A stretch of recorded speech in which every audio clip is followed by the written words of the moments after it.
Hello everyone, happy patch day, happy Thursday. Hope you're all having a good week so far. I've been looking forward to this. There was a tease earlier in the week about the patch, and there was lots of buffs teased. So I was excited because, historically, I've mentioned many times that I wish they would buff more cards. Most balanced patches historically are more so focused on nerfing cards, and I really think we need more buffs, especially because they introduce so many archetypes that just aren't powerful enough or aren't played because they're shit, right? So I really wish they'd buff more archetypes and just like have more interesting deck options. So lots of buffs today. I have gone over the patch notes earlier today. I couldn't resist, but I'll be going over it with you guys and kind of talking about my thoughts, and we can discuss it further. But how's everyone doing? Hey, Otto, how are you doing? Having a good week so far? Got a trusty Red Bull because it is late in the week and I need the energy. But yeah, only a couple nerfs this patch. Bunch of buffs. There's even some for Wild. So for all you Wild players out there, Blizzard didn't forget you exist, which is nice. So yeah. But I have high hopes. I think some of the buffs, or maybe even most of the buffs, probably won't do anything. But like I said, it's a step in the right direction, right? Yato had an intense day, but a week's been good. Good. Glad to hear. Hey, Steve. Did you see yourself in the new Trollden video? Oh, yes. I'm glad you brought that up. That, yes, I was in the newest Trollden video, which is so insane to me that it's definitely the coolest thing that's happened to me since I started this. I started this in the beginning of about mid-January. So I'm like 9 months in. And, I tweeted about it the other day, and I said how if you would have told me a year ago that not only would I be making Hearthstone content and streaming Hearthstone, that I wouldn't have believed to begin with. But if you would have told me I would be in a Trollden video a year ago, I never would have believed you in a million years. So it's so cool. It's still crazy to me that happened. But yeah, I could actually bring it up. And it's crazy because I've been watching Trollden since the beginning. I've been watching Trollden because it's, what is it, like episode 634 at this point. And I've been watching since the early double digits, if not the single digits. I've been watching Trollden since the beginning. So it's crazy to be watching their videos for so long and then be featured in one.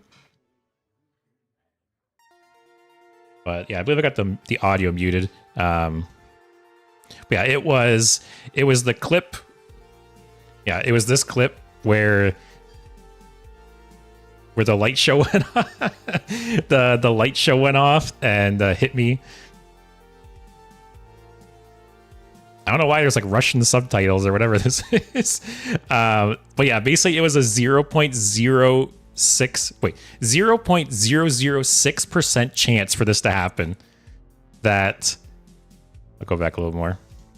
Basically, you can see here, I was at 9 life.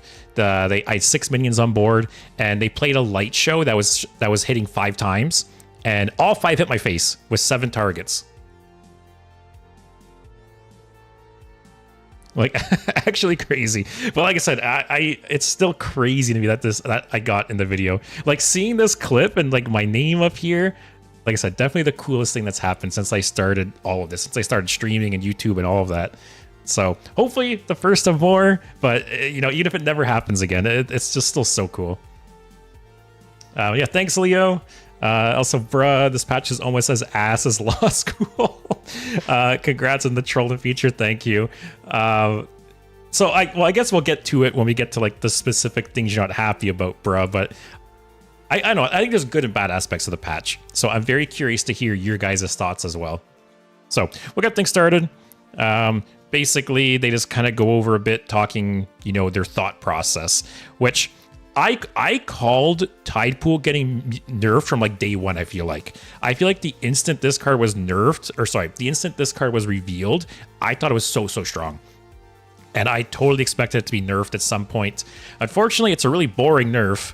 I don't think this will change a whole lot. Like, it'll change the fact that, Rogue can't copy it with Sonya, I guess. But other than that, it's still an incredibly strong card. Like, I think most of the decks that run this card and most of the decks this card is strong in, it'll still be strong in. It'll still be a very strong card. It'll still be in tons of decks. So I'm a little disappointed with this nerf. Because I do think there is ways to nerf this card and make it a little less consistent, but not like butcher the card, right? Because that's the problem. I feel like Blizzard either does really tiny half-assed nerfs, or they just obliterate cards from existence. And there is a middle ground. There is a middle ground for this card, I think. We've talked about it during previous streams, but I think there's multiple ways you can nerf this card and still make it good and playable, but not like broken or terrible, right? So we'll see. I would not be surprised if this card got tweaked again in the future, because I don't think it'll change much. Ayato, our streamer, is getting big, so proud. Like I said, hopefully it's the first of many trolled-in appearances, but I'll take the one. I'm happy with that. Also, bruh, I'm never happy about Hearthstone. The game sucks.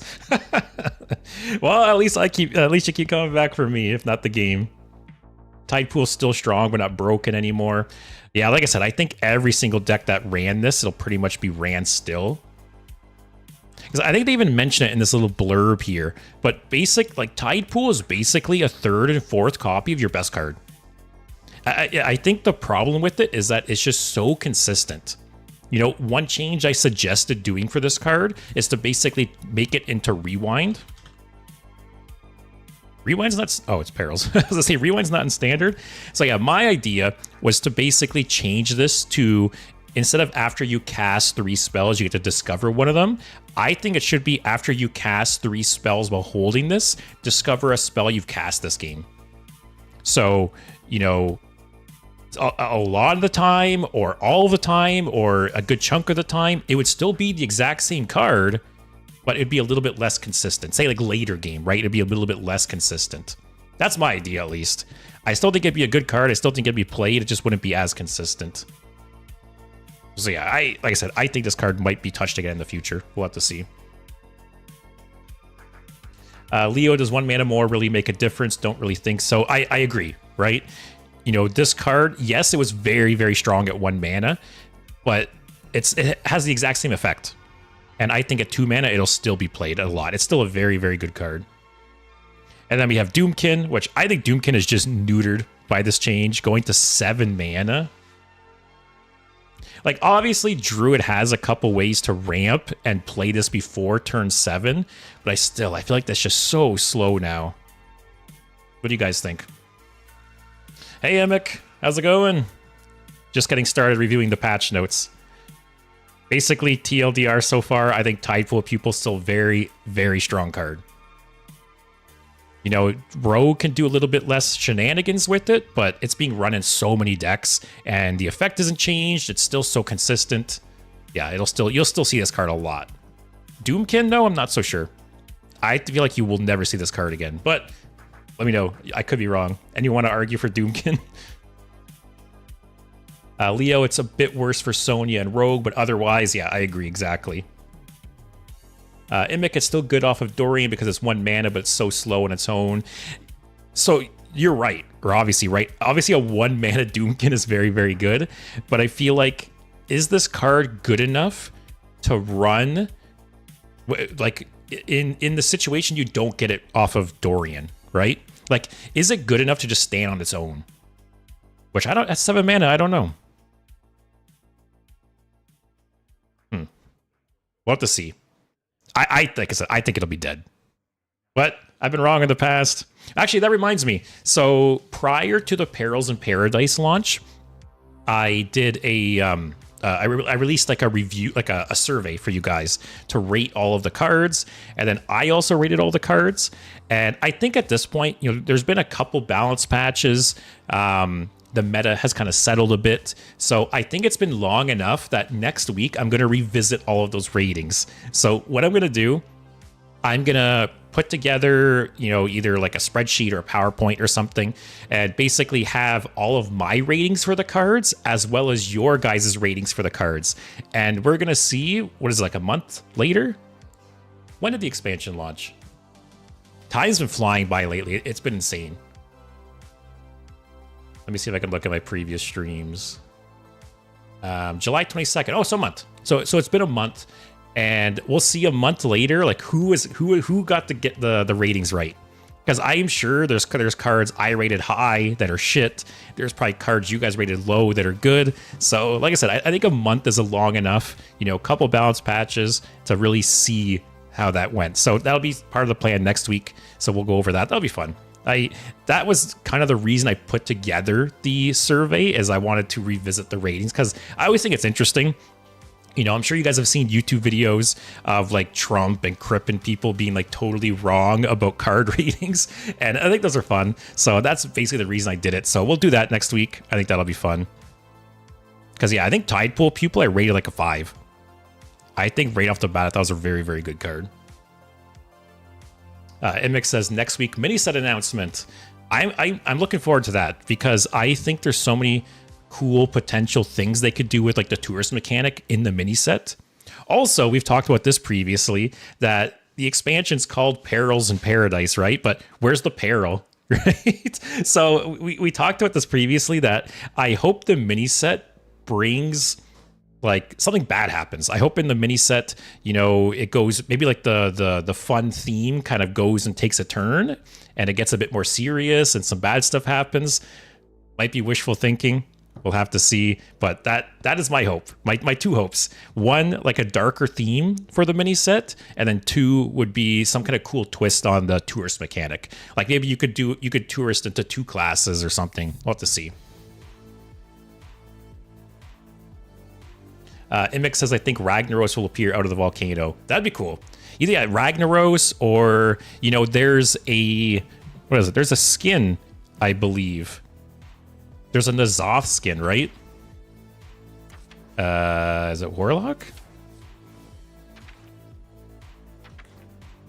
Probably. Oh yeah. Yeah. Like what is N'Zoth just like tearing up this part of the resort? So I don't know. Maybe this is part of the mini set, or like Imix said, Ragnaros with the volcano. I don't know. That is my hope, that we get like a darker theme with it. Also, bruh, Blizzard only does heavy nerfs when the target is an innocent control deck without a win con. Gotta focus on the TikTok attention span aggro player brain rot audience. Leo, you never saw those cards in Wild. Should have nerfed Demon Seed or something else. Alibi Wild nerf in my book. I will say the Wild nerfs probably could have been better.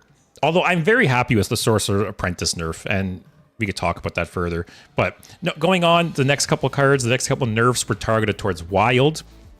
So first up, we have Wild Paw Knoll, which, for those unfamiliar, Wild Paw Knoll kind of came back into the spotlight because of Twisted Pack. With Twisted Pack, you could basically play Knoll on turn 1. So you could pop Twisted Pack, you know, you get the 5 cards from other class to your hand, and it would instantly reduce Knoll to 0. So there was like nutty openings where you could like Twisted Pack, Knoll. Then there was also like a 3/3 weapon you could play. Obviously very high rolly, but yeah, very strong like turn 1s potentially. So that's what they nerfed there. Also, Secret Passage, I'm not surprised. Secret Passage has been just a super, super strong card for so long, right? Although I kind of wish, because wasn't Secret Passage originally 5 cards? I feel like if they increased it to 2, they could have changed it back to 5 cards. What do you guys think? I'm not crazy, right? It used to be 5 cards. Also, Broad, now Fatigue Druid is going to be played again in Wild. Hey, Caleb, don't think too hard. You'll hurt yourself. Nerf it.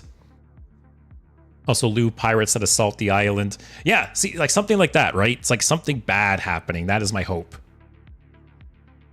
Also, yeah, Immic thinks Ragnaros will appear and he'll be the legendary hero. I wish they'd put more hero cards in the game. I think hero cards are like some of the coolest things they do. Oh, actually, you just reminded me, Immic, because you posted that whole Ragnaros board that's coming out, right? Maybe you're onto something.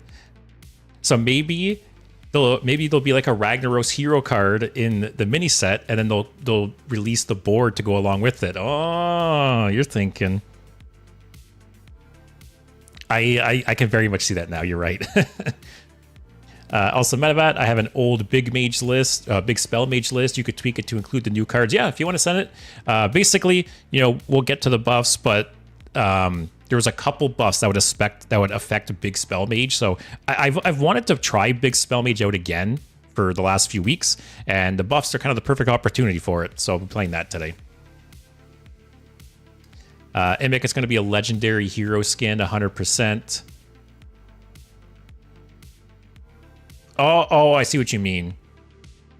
So you think it's going to be a hero skin that affects the board, not necessarily just a board that they sell.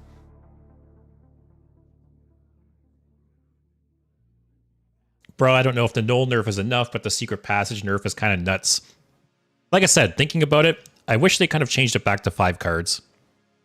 But the big nerf, a lot of people I saw online are kind of divided on this nerf. And I think this is a very overdue nerf. I am like 2 thumbs up for Blizzard for this nerf. I am very behind this nerf. I think it's so overdue. I've mentioned it before, but I think, you know, persistent effects that reduce cards to 0 have caused so many problems over the course of Hearthstone, right? And Sorcerer's Apprentice is one of the big enablers there. It's been nerfed multiple times. And, you know, it's not as popular as it once was, but it still had so many just uninteractive, like degenerate combos. And I don't think it's fun. I don't think there should be effects like this in the game. I've mentioned it before, but I think any persistent discount effect should have this clause. I think Concierge is the exact same. I think Concierge should also read not less than 1.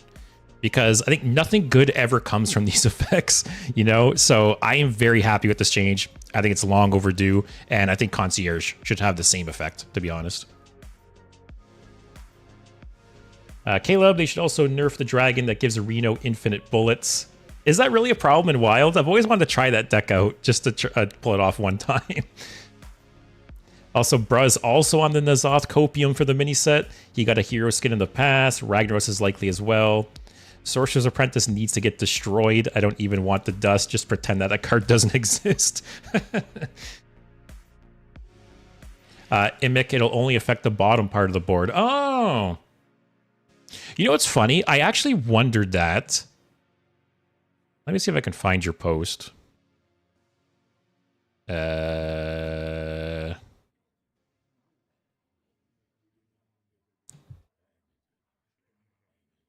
I spell it? Oh, your name on Twitch is slightly different than Twitter. But yeah, so when I was looking at the pictures you posted of the Ragnaros board, I didn't, because you said you photoshopped it together, right? So I didn't know if this was just an issue with the photoshopping or the files, but when was it? But anyways, I thought, oh yeah, here. So I thought it was weird. I thought it was weird that the board is literally mirrored, right? Like this is pretty much just this flipped. This, like, look at this, like shield, this trident, all this stuff. Like it's literally just flipped, right? And that's why I was wondering if maybe it would only affect your side of the board, kind of like the Legends of Runeterra boards. Because for anyone not familiar, Legends of Runeterra is the League of Legends card game, and you can buy board cosmetics in that game, but how it works is it only affects your side. So when you play a game of Legends of Runeterra, the bottom section of the board here will be whatever skin you pick, and then the top board section will be whatever section whatever like cosmetic your opponent selects. And I was wondering if they were going to do that with this, because like I said, it literally just looks like if the board looks like this, it looks lazy to me. Like it's literally just mirrored. Like they made half a board and just flipped it. Immic, look at the whole thread. I shared why it's only going to affect your part of the board. It appears the skin has 2 versions, one for your opponent and one for you, but the lower upper parts are almost the same, which might indicate there's new upcoming Ragnaros skin, which only change one side of the board. This is a mask for the gameplay area to separate the 2 areas.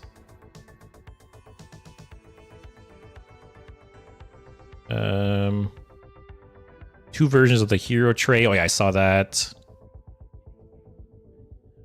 More confirmation with separate boards.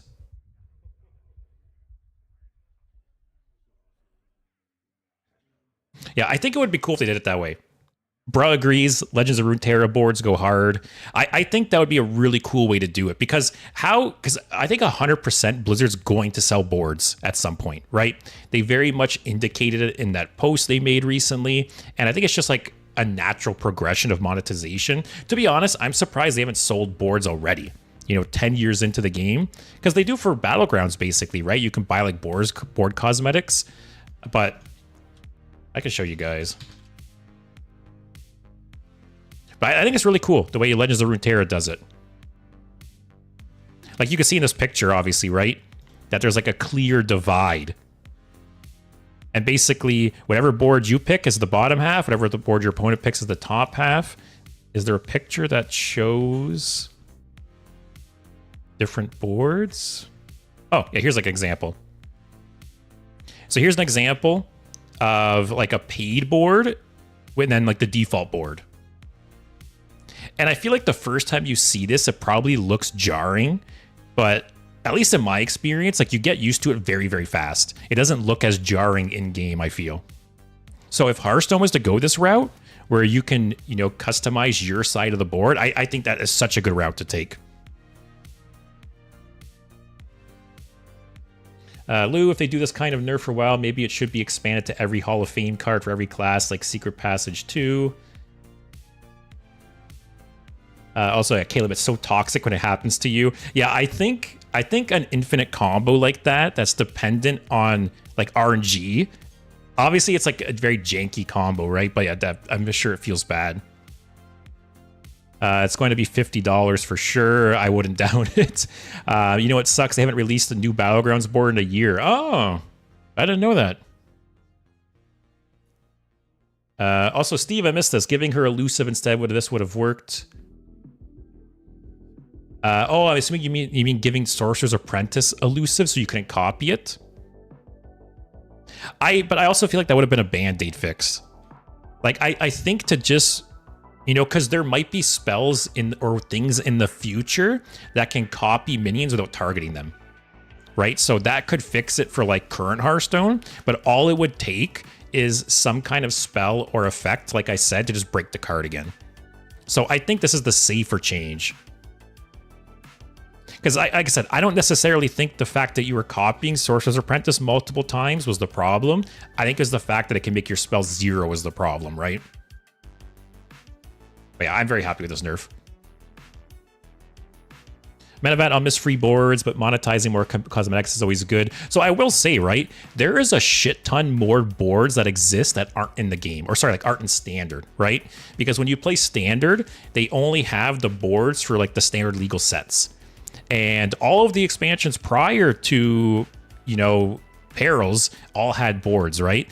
And Blizzard did say they're going to rotate all those old boards back into Standard. So, yes, we're not going to have new boards as often, but there's going to be a lot more variety going forward with them, which is nice because there's a lot of cool old boards.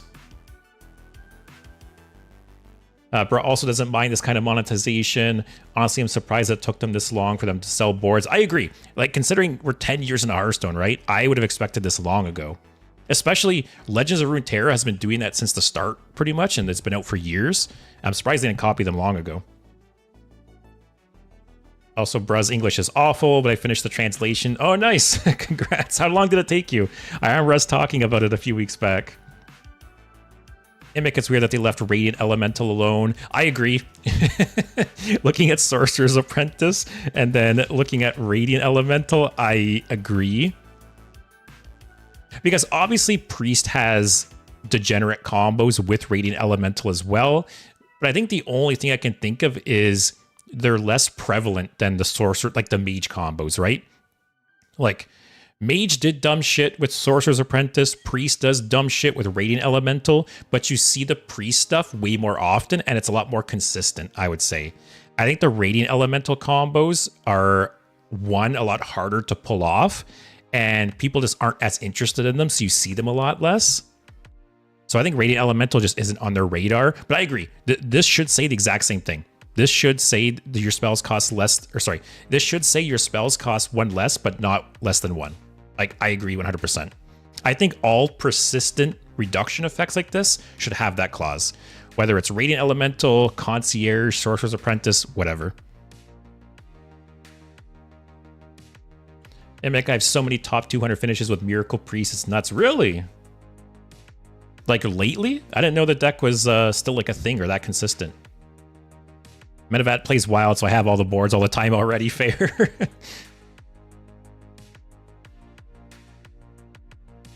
Also, Immic lied. They added the anniversary boards and battlegrounds in January, but still only one board. I was kind of forced.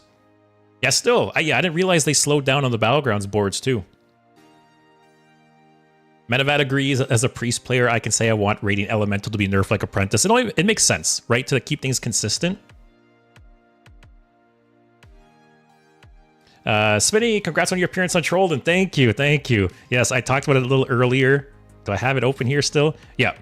So, big kind of moment for me. I was in Trolden's newest video, which is crazy because I've watched his videos like since the beginning. I don't know exactly what number, but I've watched his videos since the early like double digits, maybe even the single digits. I've watched him since the start. And it's on episode 600 and change now. But yeah, just seeing me in this video and like my name up here, yeah, it's wild. Definitely the craziest thing that's happened since I started all of this. So yeah, thanks for just being there and being viewers, because yeah, I don't know. I'm still like processing it. It's so crazy to me. Big like a bucket list check. Also, Broad didn't track at this time. The book has 5 sections. The first 2 took me 2 weeks. Oh, wow. Yeah, I think you said about a month and a half before. Also, Smitty just finished an arena with 12 wins. Congrats. I hope it'll bring a few viewers in some way. I've actually been very curious about that, because I will say this video came out yesterday with 70,000 views. I have not seen any increase in subscribers or viewers or anything like outside of the norm, right? Which surprised me. I thought I would see like a little bump in people looking me up. But hey, it's still cool. But yeah, so those are the nerfs. So Tidepool Pupil, still be very, very played. Doomkin, I don't think will be played, but I could be wrong. And then Null, I'm not super familiar with the wild meta, so I don't know how much of a nerf this is. Like, it's not that significant of a nerf, right? Like, basically, this is going to slow the Null down to, like, 1 turn? I don't know. Like I said, I don't know how good or consistent the deck was. I don't know how much of a nerf this is. If anyone else is familiar with Wild, maybe they can let me know. I think Secret Passage could still see play at 2, but I do wish they increased it back to 5 cards. That would have been a fair trade. And Sorcerer's Apprentice, I don't care if Sorcerer's Apprentice is never played again. I think it never should have existed in the first place. Or, I think Sorcerer's Apprentice was fine in old Hearthstone, right? But all of the stuff that's been added to the game over time has just made this card awful. So, very happy with this change. And then we have buffs. So lots and lots of buffs, which I'm very excited about. And there's actually multiple buffs here I was really hoping for. You know, right off the bat, we have Treasure Hunter, Eudora, and Maestra getting dropped by 1, which I've said from the very beginning that they are so insanely slow at 6. Dropping them to 5 is a good change. I think they could be going lower. I think Maestra could go down to like 3 or 4 with like a stat adjustment, right? Because the problem with Maestra is you're paying 6 or now 5 mana, but then you still have to pay 7, 8, 9 mana for the hero card you discover, right? Like, both these cards are literally pay 5 mana now, do absolutely nothing. So I think Maestra easily could be like a 3 or 4 mana card with a stat adjustment. I think Eudora could be a 4 mana card. So hopefully they get buffed again, because I'm happy for these, but I think they could go even further. Caleb says Eudora is going to be S tier in Arena. Oh, I could see that. The Kazakusan treasures are so good. Ayato says maybe after some time. What do you mean exactly?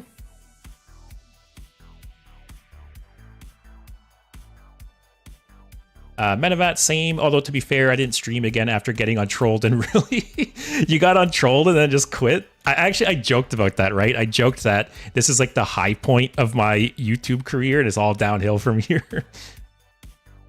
Also, Smitty, you were just there for a few seconds. Once you get there for a minute and people remember you much better. That's true. Sorcerer's Apprentice is one of those cards that always gets better with time, 100%. I wish Eudora would cost 4. Yeah, it could be 4. Like, take -1/-1 off, drop it to 4. I think it'd be still totally fine. Maestra's now fair because of shadow stepping stuff, but it's still so slow, right?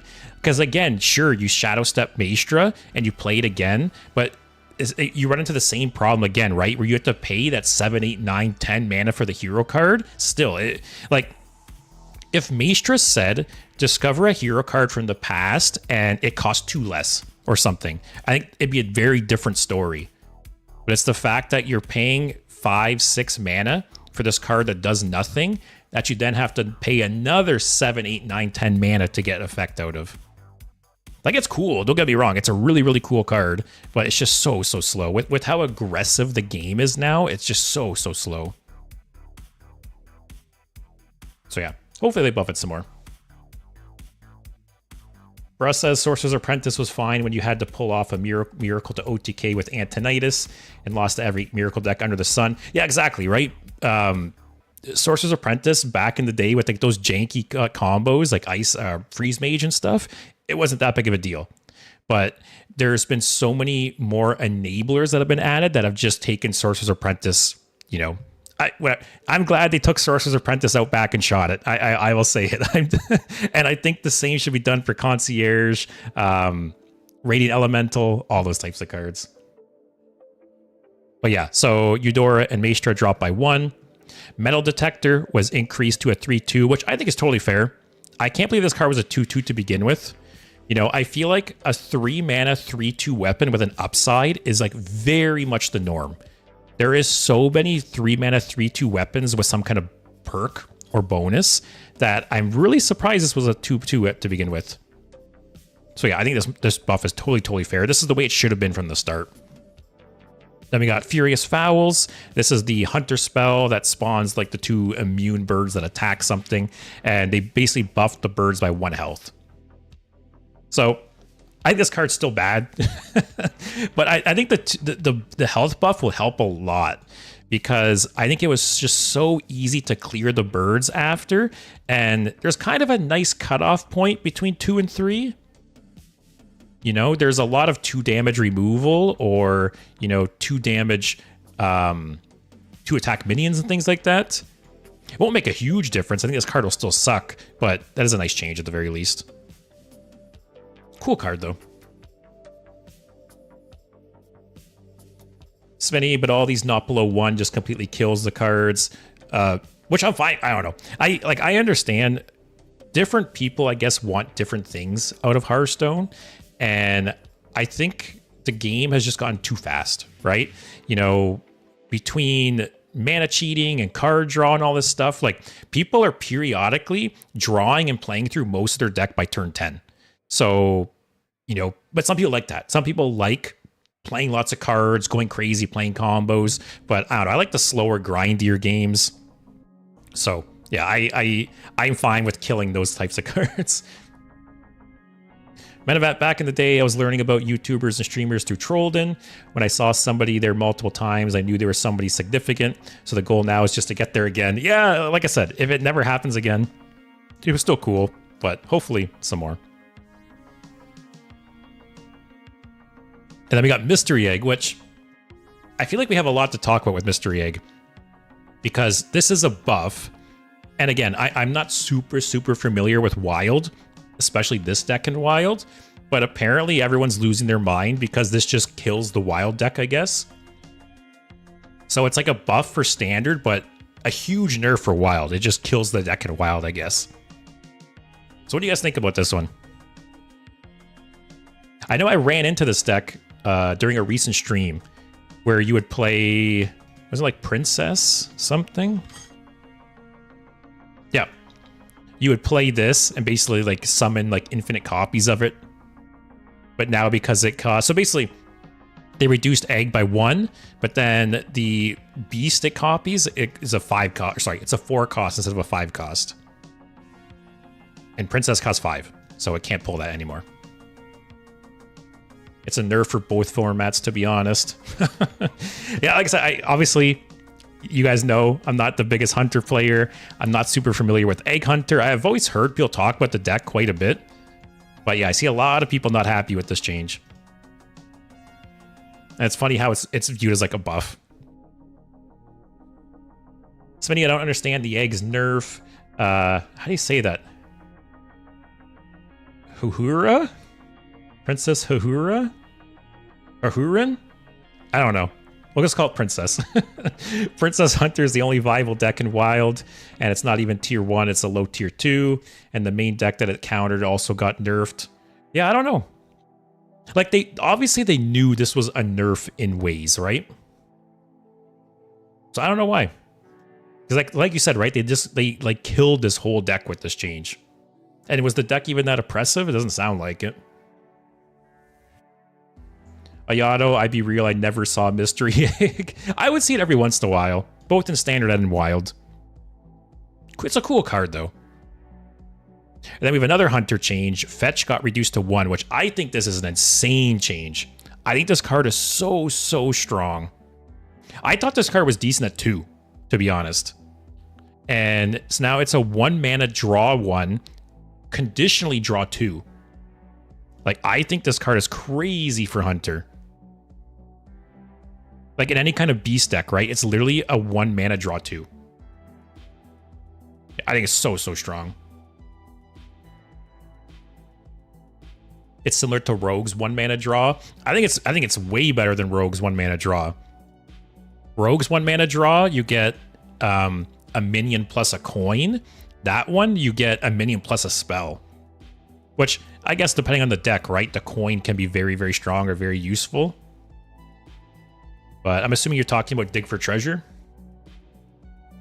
Which, this is a good card too, right? Don't get me wrong, it's not a bad card. But I think Fetch for 1 is so strong.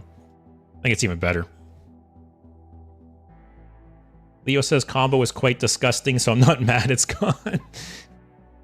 Fetch is really good. Fetch is now really nice. Yeah, like I said, I thought this card was borderline playable at 2. Like a 2 mana draw 2, right? 2 mana draw 2 is good. 1 mana draw 2, very good.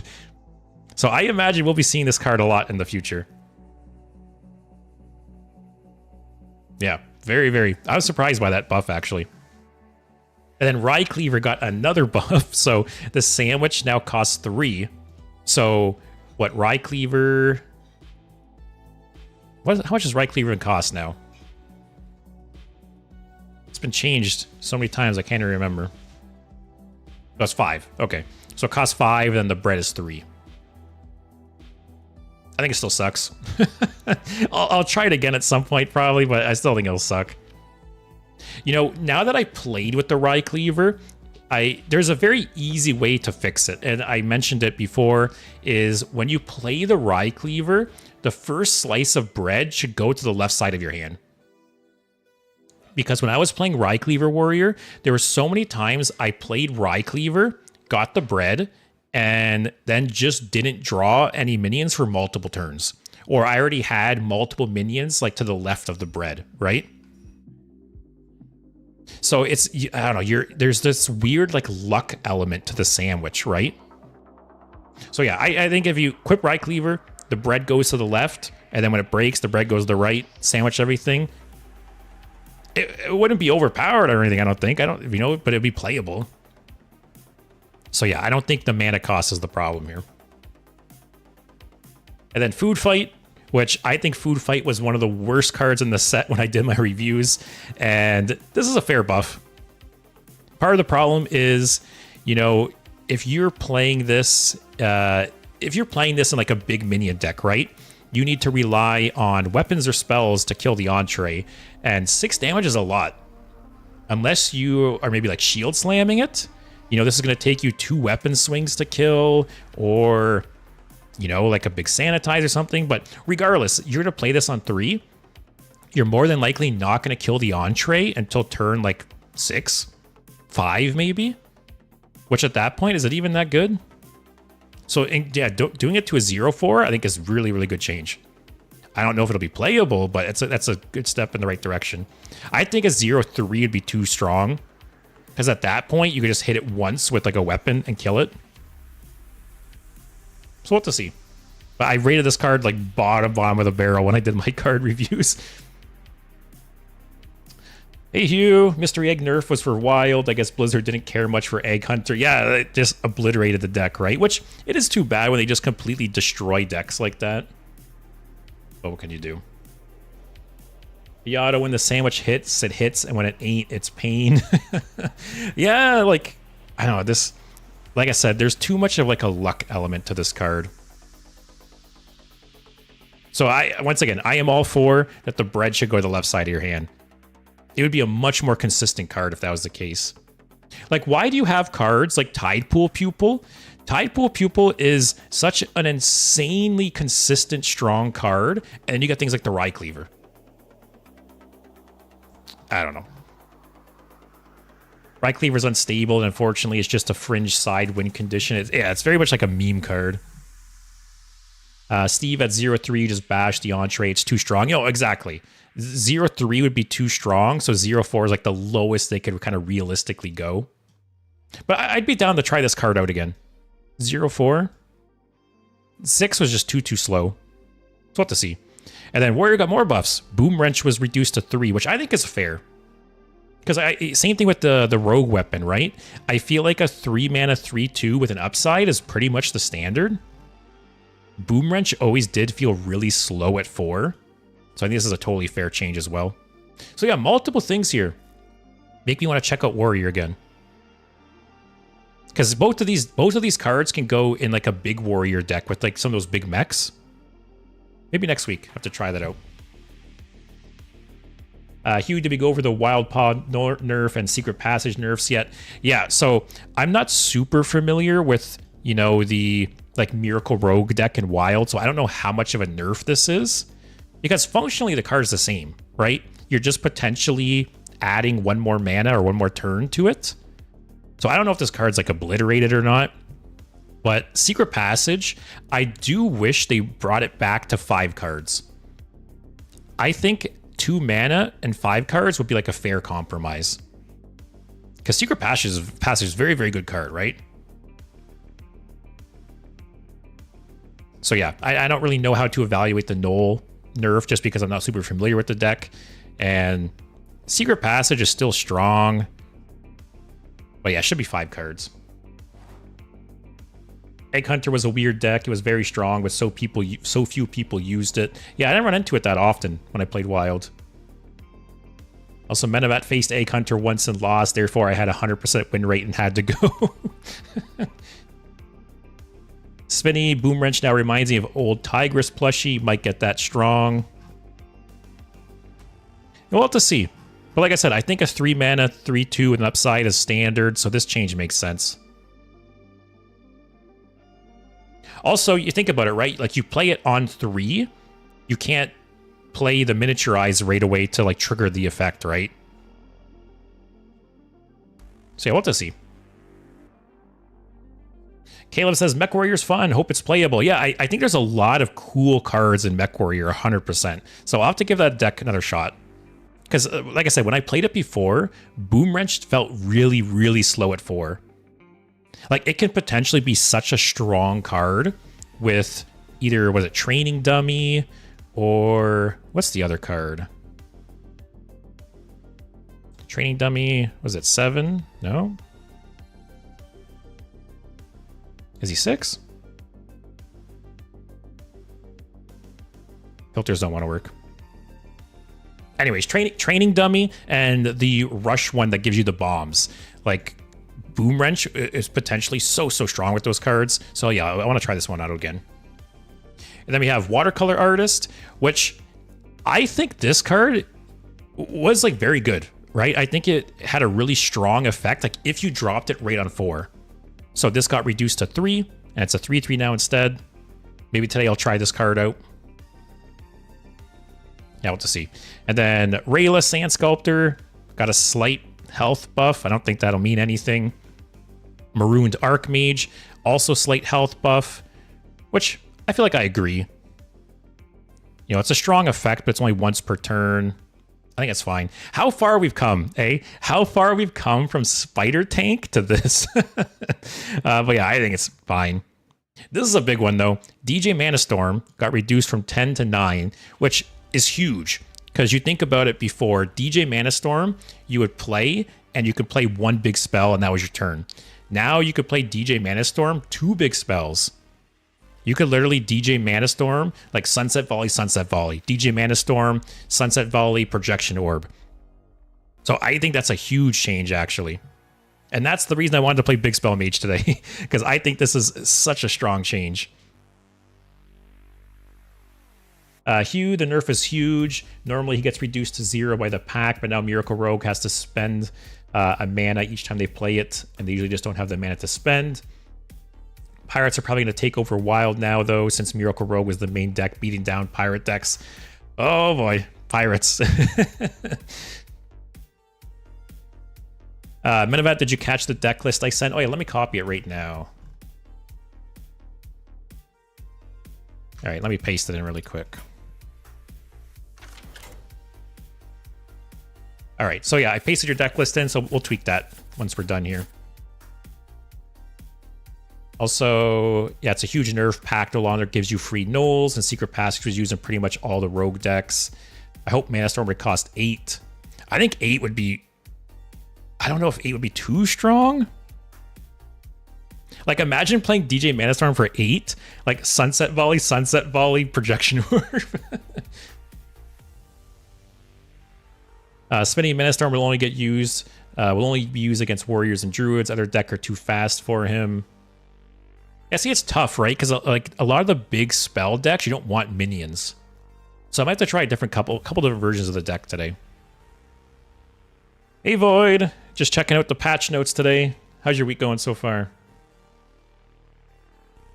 So yeah, DJ Manastorm's cool. This might be the coolest buff in the patch. Actually, this might be the coolest change in a long time. So CCG used to be a 4/3, and then Death Rattle get 3 like OG Demon Hunter cards, right? Now it's a 4/4, but it also has Battle Cry, Outcast, and Death Rattle get 1 card. So I said it on Discord, right? But it's basically like the Demon Hunter Drilly now.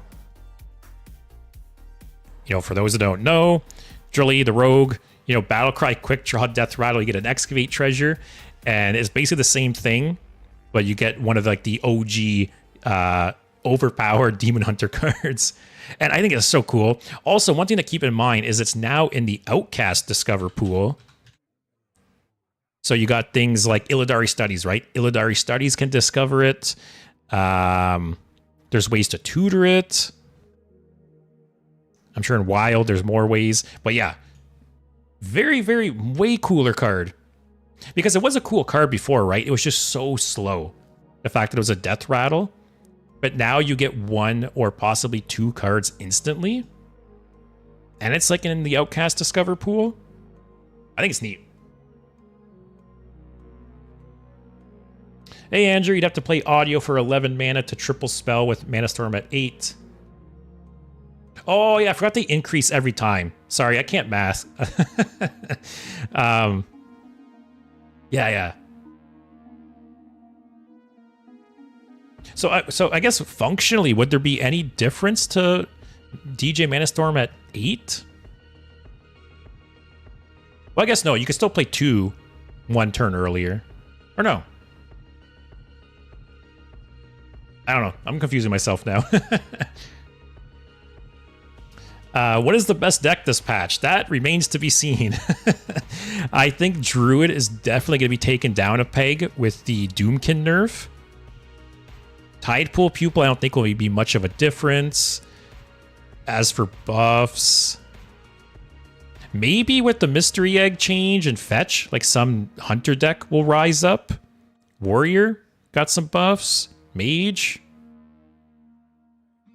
Maybe CCG will be really good. We'll have to see. But I think in terms of things going down, I think Druid, the Doomkin change will hurt a lot. Also, Smitty doesn't think CCG gets any better. It's more of a nerf because it anti-synergizes with the 3 Death Rattle spell. And it was playable in big decks. Now it's not. We'll have to see, right? I feel like this just goes into different styles of decks than the old version. But it's a cool card. Very, very cool design. I like it a lot. I like how you can trigger like multiple of these conditions like Drilly, right? You can outcast and battlecry it. Yeah, it's neat. Void, I had a lot of issues with hand space with CCG. This seems like a nice change. That's true too, right? There's been times I discovered CCG and my hand was just too full to get the full effect. So the fact that it's like spaced out a little bit now, that could help a bit for sure. Gonna be adding her back to my Reno Demon Hunter list. Yeah, I would throw her in. If I was playing some Reno Demon Hunter, I'd give her a shot. But yeah, then we got some Battleground stuff. And yeah. So what to see? So today, like I said, be playing some Big Spell Mage. I do not know what happened with those deck code, Metavat. Why did it stop at 12 cards? Let's try again.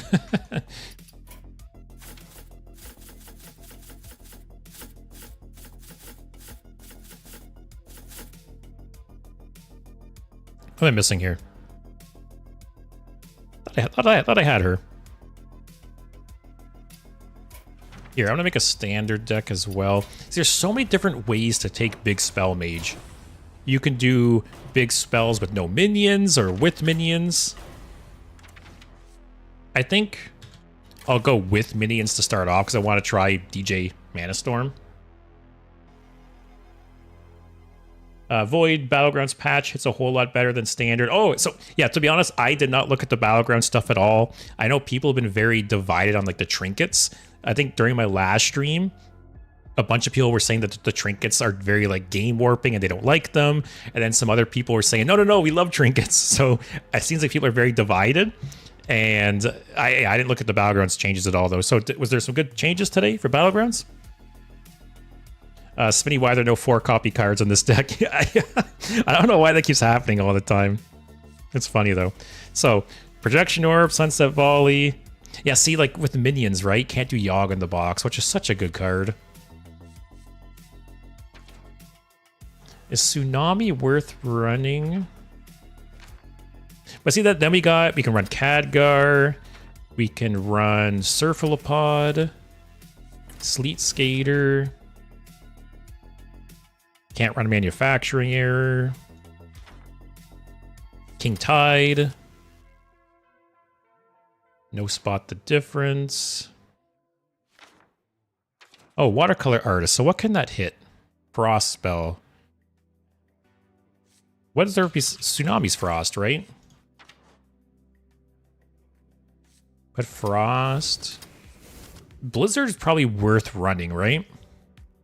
With all like the aggro out there. I wouldn't want to put this too though, I don't think. Just Tsunami and Blizzard maybe?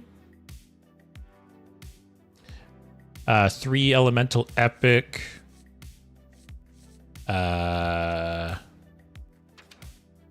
this Elemental? Oh, I'm assuming this is what you're talking about. Put a Tide Pool in, maybe put a second one in. Definitely need anti-aggro, right? Like Rising Waves is probably good. I haven't played Mage in a while, so I don't know. Primordial Glyph, sure, Infinita. Actually, no. I don't want small stuff because I have Surfalopod, right?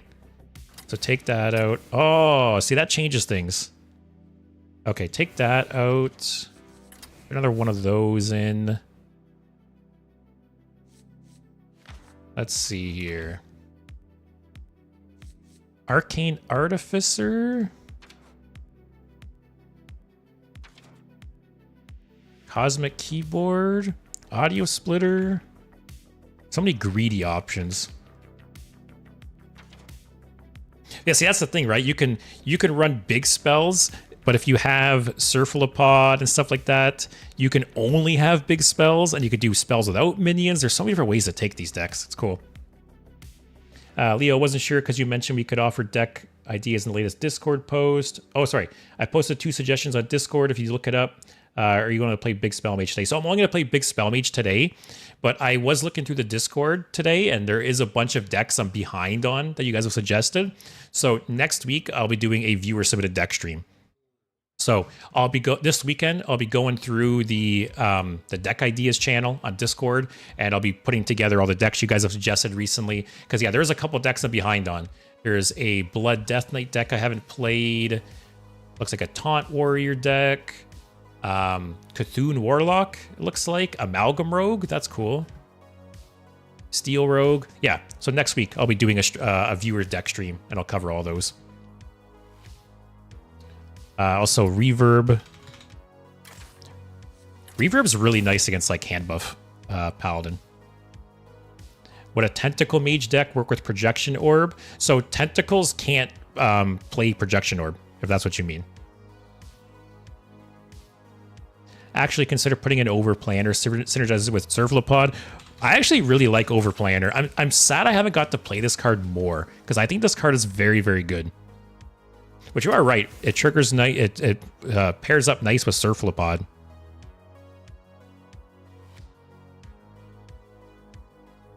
What else do we want here?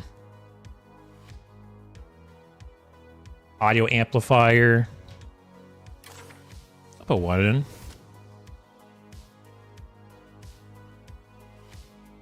Also, Void Trinkets needed a lot of fine-tuning, and this patch made Battlegrounds a lot better to play. Nice, nice.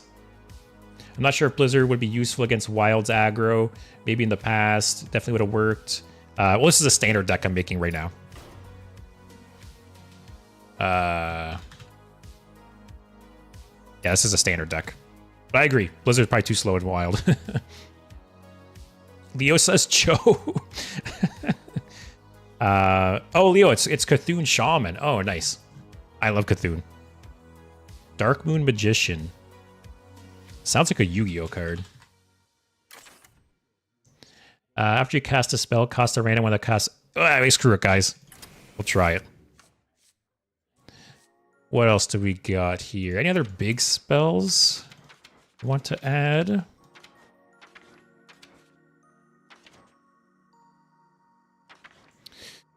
Do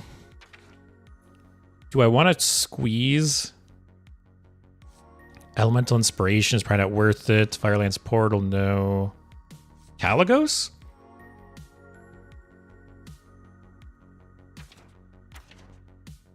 What neutral stuff's worth it?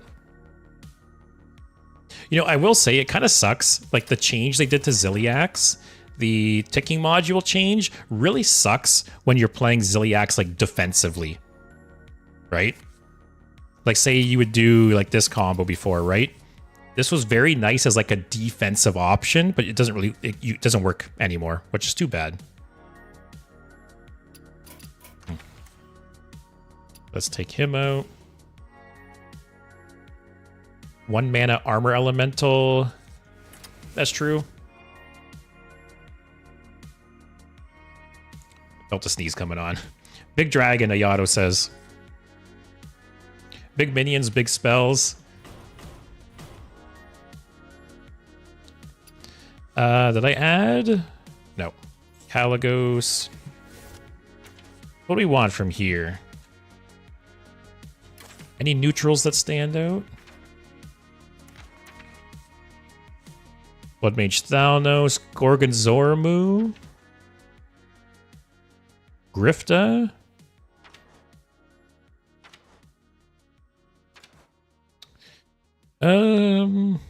Marin, Prison. What do you guys think? I need 2 more. Yogg. A lot of options. Leo likes Firelance Portal or 1 Flame Strike. Void 2-cost spell. So I'm avoiding putting low-cost spells in here because I have Cephalopods. So I don't want to play Cephalopods and then it triggers like a 2-cost spell or 3. Either way. Is there anything else like that?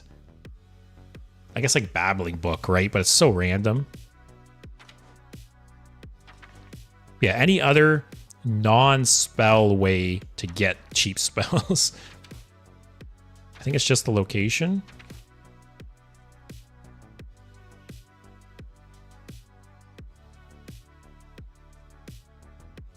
Remove Dark Moon. But Dark Moon would be fun, right? Play an expensive spell, get an even more expensive spell.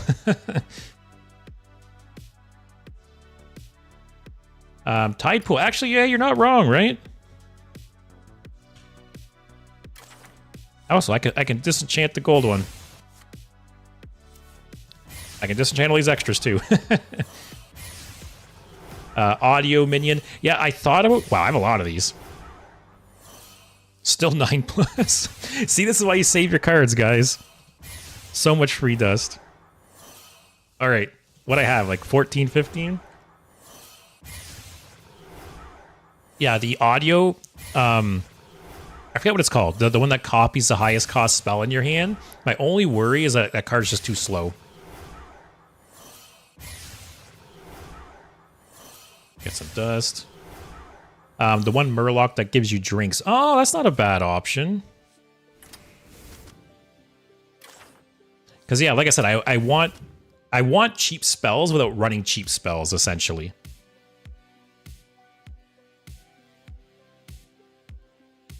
This deck's probably not going to be great, but we'll try it out. All right, and then we'll do a wild deck. So what if we did no minions for wild? Is that going to be bad?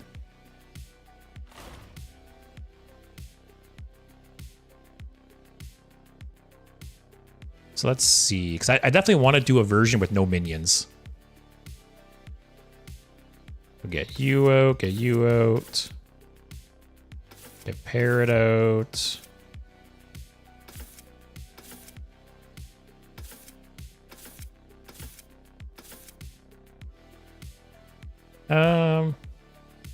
What is this? After you spend 5 mana on spells, reduce the cost of a spell in your hand by 2. Or sorry, by 5. Okay. I'm gonna do a variety of spell costs. That's probably not worth it. Star power's nice.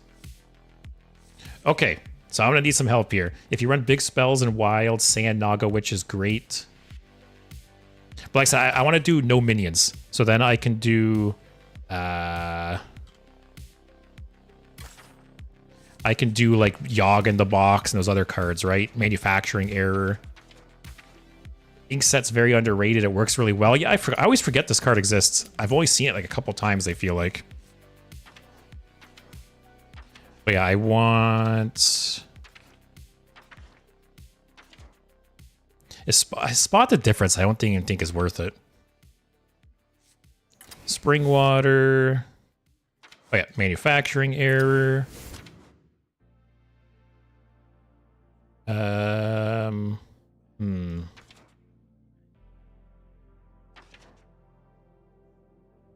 Yogg in the Box is fun.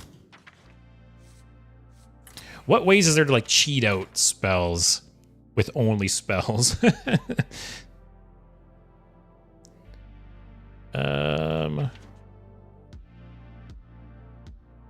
Discovery of Magic. Is this card any good?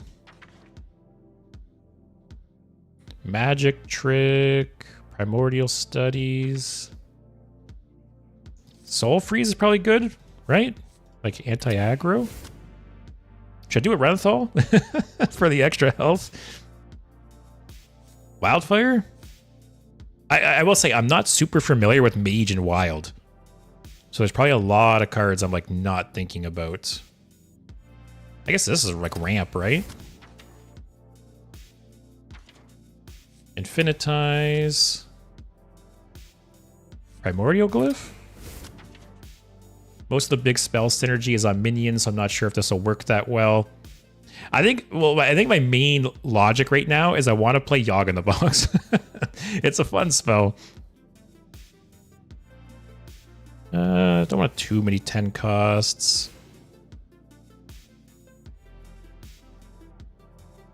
Meteor for the nostalgia. There's the one book there that lets you cast a spell you can afford. Ruined Orb. I like Void Scripture. Oh, we get like those stall. We get like Ice Block, Solid Alibi. 2 Ice Blocks. Molten Rune. Reverb.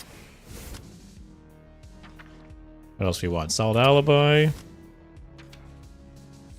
Is Cold Case any good? It was good when it was in Standard. And Cantor's Flow, I think, is too slow. Ring Toss?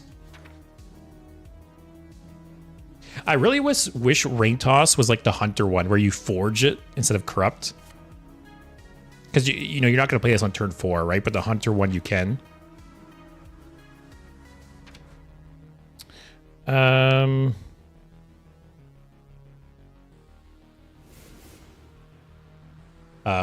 Malfunction. I forgot about that card.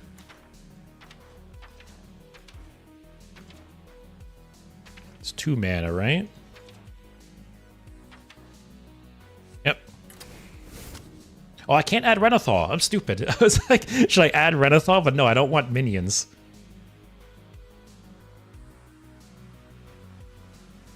What do I want to drop?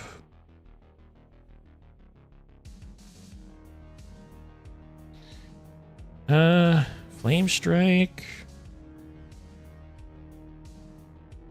Oh, this deck's gonna be bad, but I'll probably end up making a 3rd deck.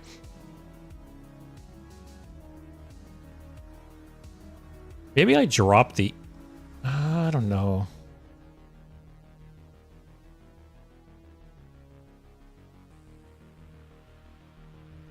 Reverb? Cold Case?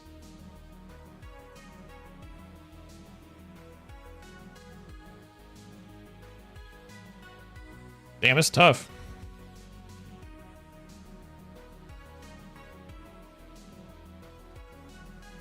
Although Cold Case gets me a 4-cost spell for Projection Orb, but it's worth. I doubt you need reverbs here. Yeah, probably.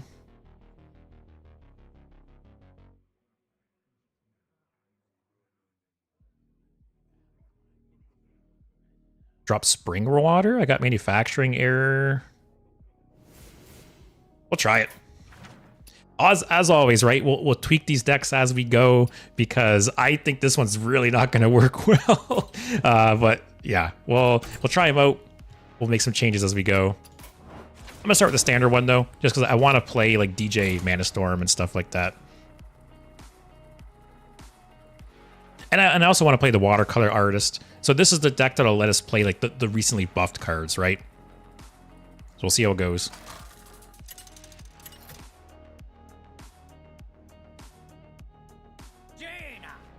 Warrior. Also, Medevat, look how they massacred my boy. For what it's worth, the deck you sent me had minions, and I was trying to do a non-minion deck. The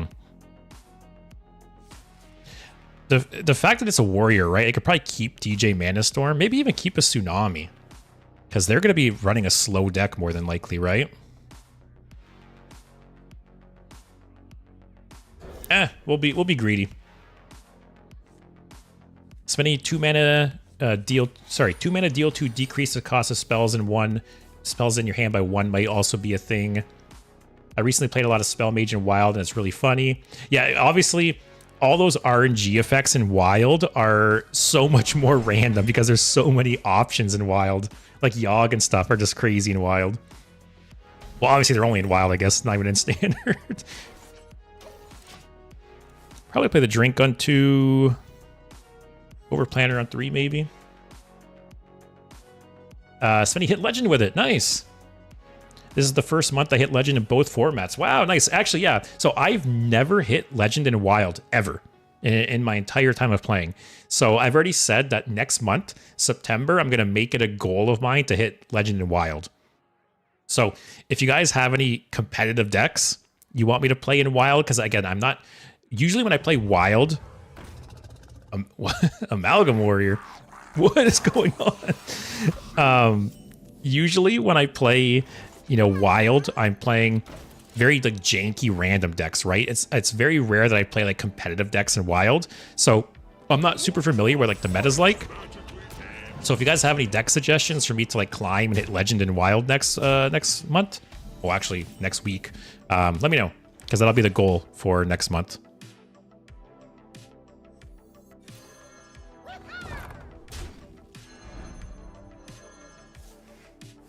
3 a.m. Warrior. Is that a deck? Also, these are all good options.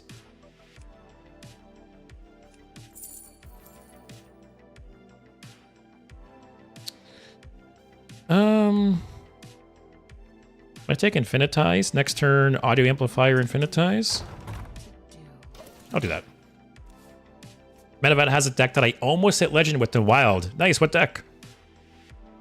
Also, Svenny says Ping Mage is really nice. One of the weirdest decks I've ever seen. I don't think I ever really...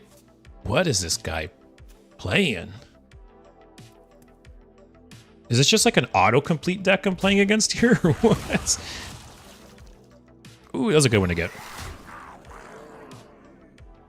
What was I saying? I lost my train of thought with this guy. Oh yeah, Ping Mage. Yeah, I've never really played like a hero power mage before, I don't think.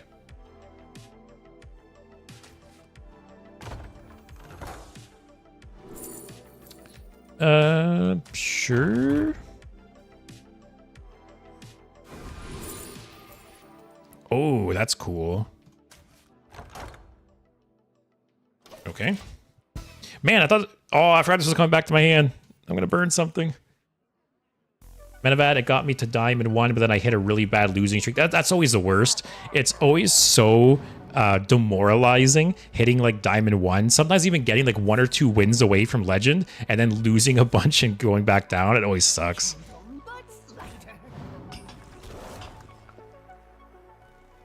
The meta in Demon 5 the meta in Diamond 5 seems crazy these days. Yeah, I've said it before, right? I feel like you can play almost any deck.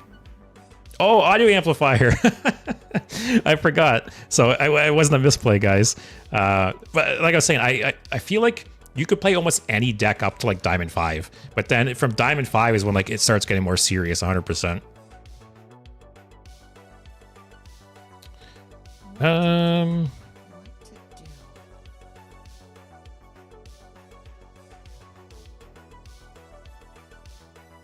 I'm gonna do this. Get some cards out of my hand.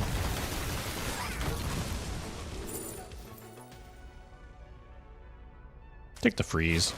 He's playing more stuff than I expected. I don't know what this guy's playing still. I don't know if this is just an autocomplete deck or if there's some combo I am not aware of.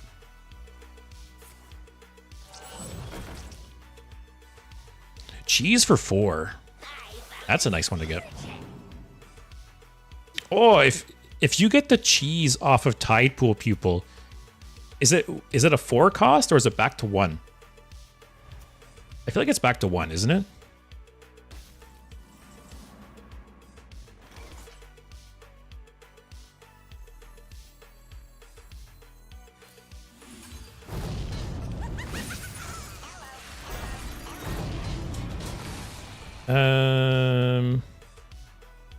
Got too many cards in hand, guys.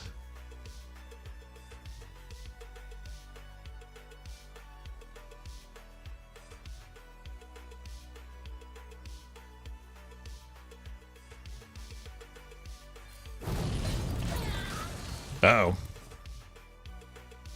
Metamat, some cards might seem questionable, but trust me, this is my most successful deck list in 10 years. Whoa. Setting the bar very high.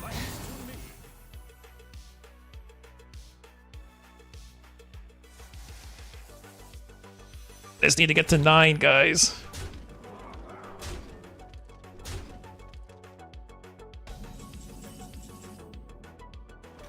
All right, freeze you.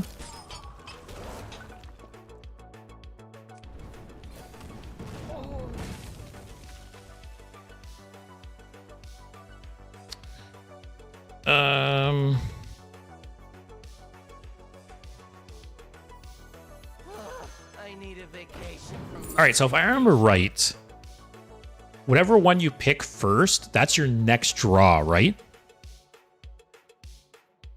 pretty sure. I want this.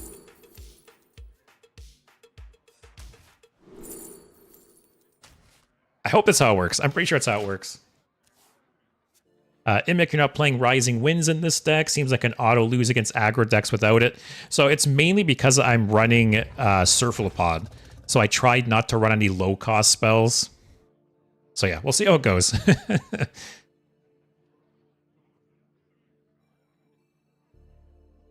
Hey Slowed, how's Big Spell Mage feeling? I'll be honest, this is my first game, so we'll see how it goes.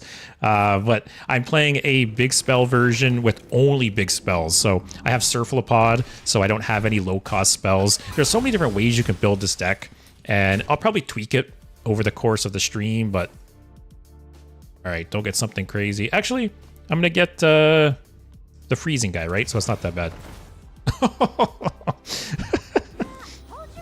It's like the one time AFK is a good card. God.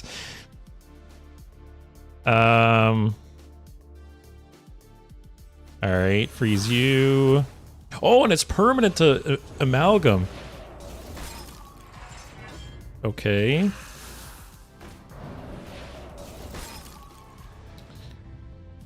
So next turn I could DJ Mana Storm and like Tsunami. What did I pick to draw next turn? I think I'm drawing... Oh, Watercolor Artist. I think Watercolor Artist is next. Immic says the stream's freezing from time to time. It's hopefully... Yeah, I don't know. Twitch has been acting up weird lately because I'm looking... My connection's like solid. So I don't think it's on my end, but Twitch has been acting weird lately.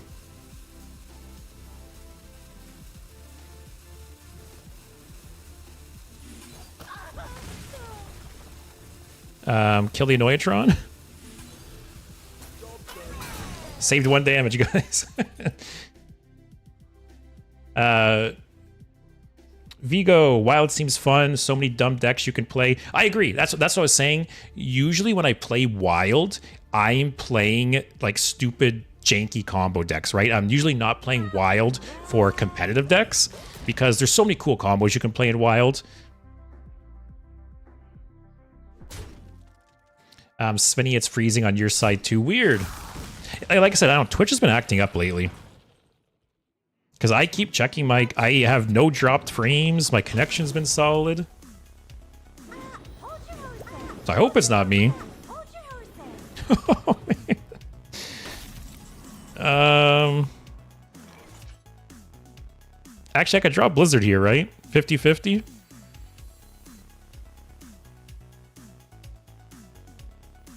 50-50 to lose the game. Oh well. That, yeah, like I said, that is one situation where hitting AFK is so strong.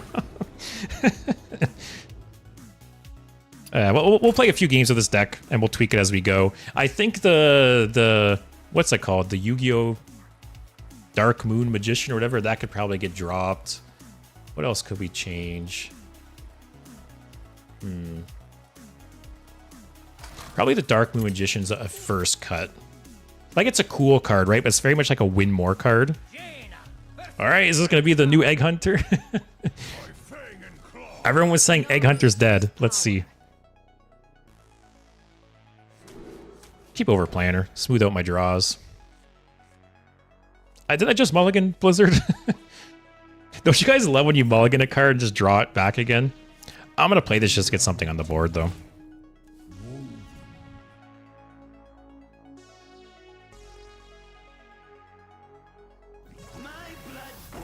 Okay. Come on. Oh, man. Okay. Oh, okay. That's not the worst.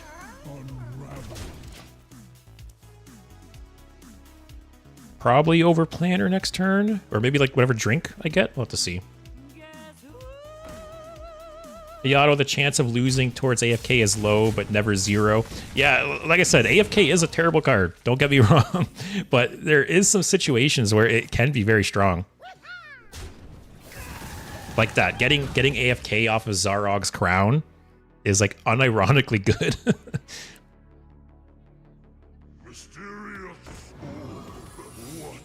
Can I just rip this still and just do nothing else? I need a vacation from my vacation. Actually, yeah, I'll get this going early. Really wants me to pick Tide Pool Pupil. Showed up twice now.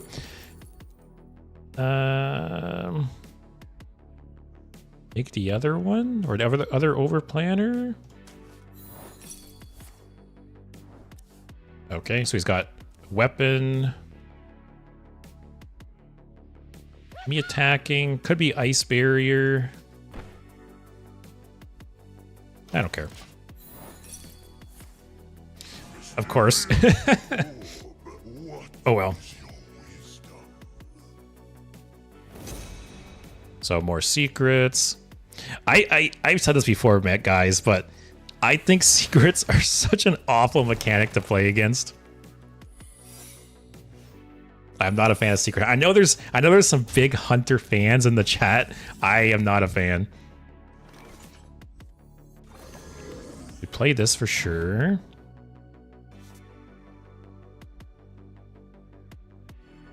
Wait. Oh yeah, those are permanent secrets. Bait and switch, more than likely. Yep.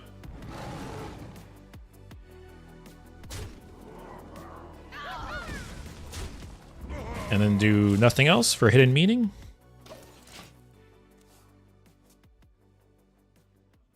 Like, I feel like I like the idea of secrets.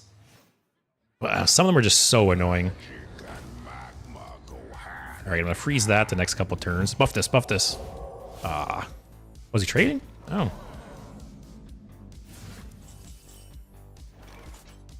So I freeze this.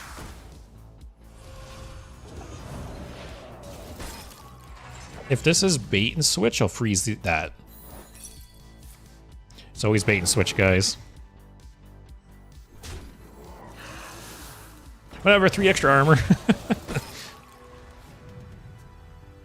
Yeah, anyone on the YouTube side have any lagging or anything? Because I honestly, the last couple weeks, I've had multiple streams where people talk about Twitch lagging and stuff, but the YouTube side seems fine. That's why I don't think it's me. Because YouTube's fine apparently, but Twitch is all acting up.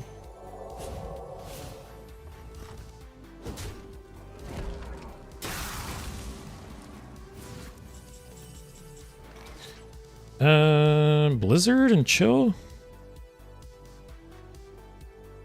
Oh, if one of those is ice trap, actually, that's so bad. Test for explosive. Okay. So do we think it's ice trap or rat trap? If it's ice trap, it's not the end of the world, right? I'm at 32 life.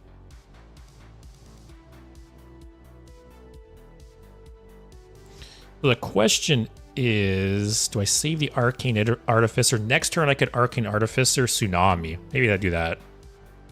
Just rip this as is. Oh, actually, if that's the case, I'll just test for Ice Trap. Easy. I just gotta use my brain, guys. So next turn, Arcane Artificer into Tsunami.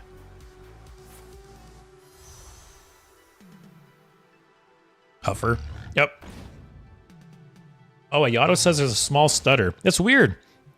Because like I said, I have no dropped frames on my side. My connection's been solid. So weird. I don't know. Christian, Dark Moon Magician doesn't work well because you're running big spells. You can't combine it easily in a single turn. Even if it survives turn 3, there's no spell to cast by that time. Yeah, I will say it's probably not a good ad. I more did it just to be like a fun card, right? That if I play it with a big spell, it's going to cast even a bigger spell. Yeah, I'll probably remove it. All right, hit like these two at least. Okay. Okay, hit this. Oh, if it would have killed Huffer there, that would have been like the perfect outcome to me. I'm assuming he's going to kill the Arcane Artificer in some way. Maybe he'll banana Leok and trade into it. If not, it'd be really, really nice for me, because I'll Sunset Volley for 9 more armor. Hey, Catacon, I know it's early, but is Sandwich Warrior any better? So, based on... Oh my god. What did he get here? 1 Mage Secret, 4 Hunter Secrets? So we know one is bait and switch, because it tried to double up bait and switch, right?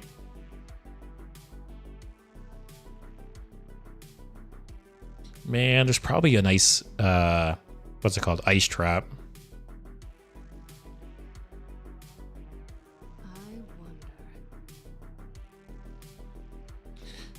Oh, man. Are these recasted in the order that they went off?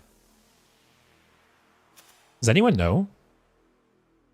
Because the first one that triggered was the copying Mage Secret. Then it was Bargain Bin, Bait and Switch. Just says yes.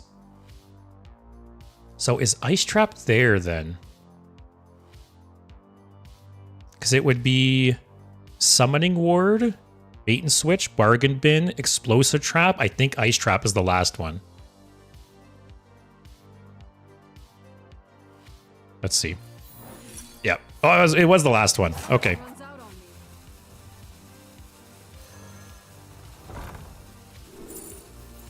Oh, these are bad. Oh, there's always shitty spells. Oh, no.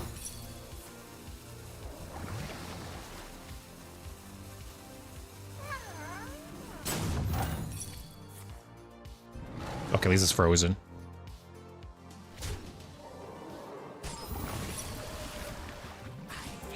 Okay. As long as I'm not dead here, I can Blizzard again. Andrew, if Ice Trap wasn't there, you'd see it like the bait and switch, right?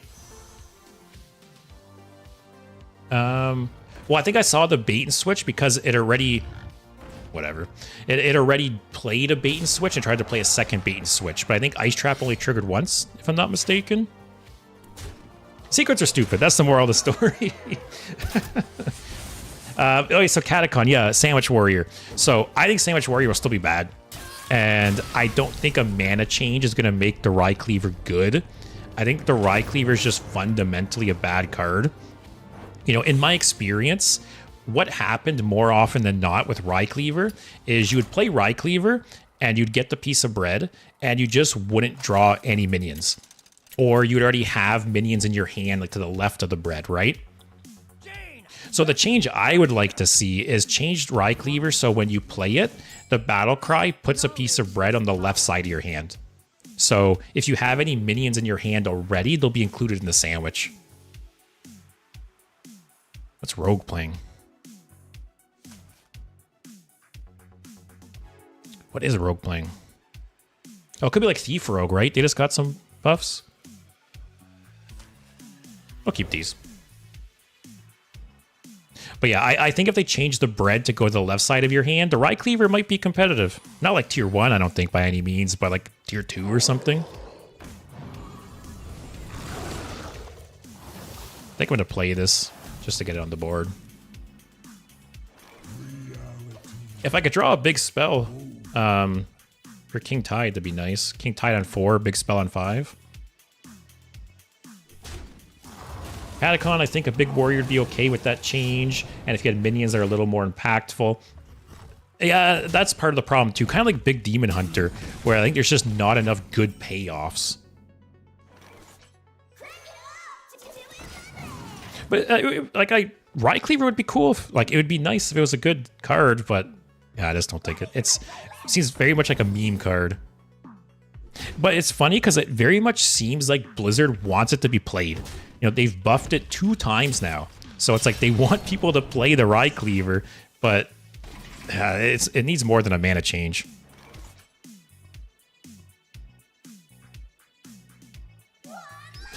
Okay. Is this just like normal Excavate Rogue? But I'm sure I'll play a big warrior next week or sometime soon because I want to try out... what was the other card that was buffed? The Food Fight? Is that what it's called? Yeah. I want to try out Food Fight with the buff. I want to try out Boom Wrench with the buff. So I'll probably play some kind of big warrior soon. Oh. Tsunami next turn.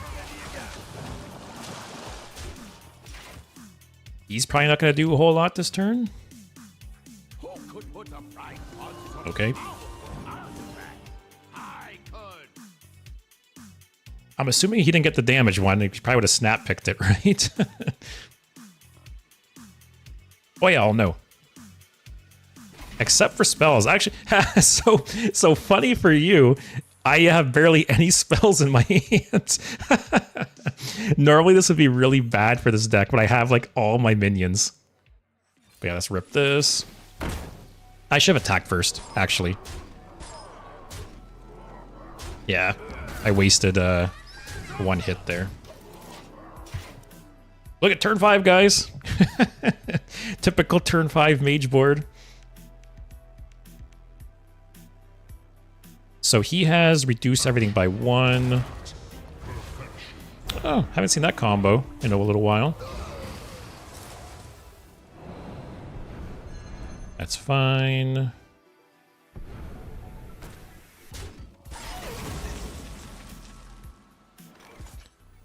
So, play this. Is there any reason... No, I should coin this out. He'll activate Tide Pool too, whenever I want it.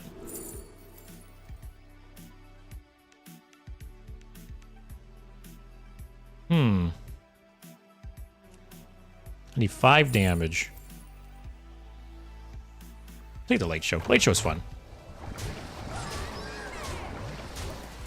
Svenny, why do people use the shuffle version of Ziliax? It just simply doesn't work. It's too bad because it's a cool module. Like, it's a cool idea.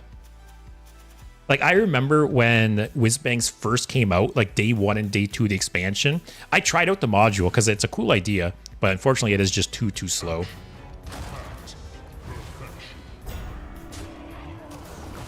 All right, Light Show. Okay. Hopefully I can kill this without attacking it. Also, Catacon, I will say I've been playing Highlander Demon Hunter, and I love the CCG change. I just wish it didn't have the nerfed cards. Yeah, I think the CCG change is one of the coolest buffs they've done in a long time. You know, it's base... Oh, nice. Okay, that's how you win, guys. But yeah, the CCG change, really cool. I think, you know, it's basically like Drilly for Demon Hunter, and I like Reno Demon Hunter a lot. I've hit Legend multiple months recently with Reno Demon Hunter. I think it's kind of slept on, and I would throw CCG and Reno Demon Hunter 100%. So I'll have to check that card out at some point. I'll look at the list again of like what cards I can give you. Oh, another Spell Mage. Don't pull the wool over my eyes. Their skin's cooler than mine, though, so they get bonus points. Keep Surflopod. I think it's so strong. Surflopod, and if you draw something in the next turn or two, I guess other than like Blizzard in this matchup. Oh, I need to drop Dark Moon Magician. Emic's gotta go. Trying to fix my sleeping schedule before my next semester. Have a good night. Yeah, thanks for stopping by, Emic. Hopefully I'll see you next week. And yeah, hopefully have a good night. Good luck on fixing your sleep schedule. I've been there. It's tough sometimes.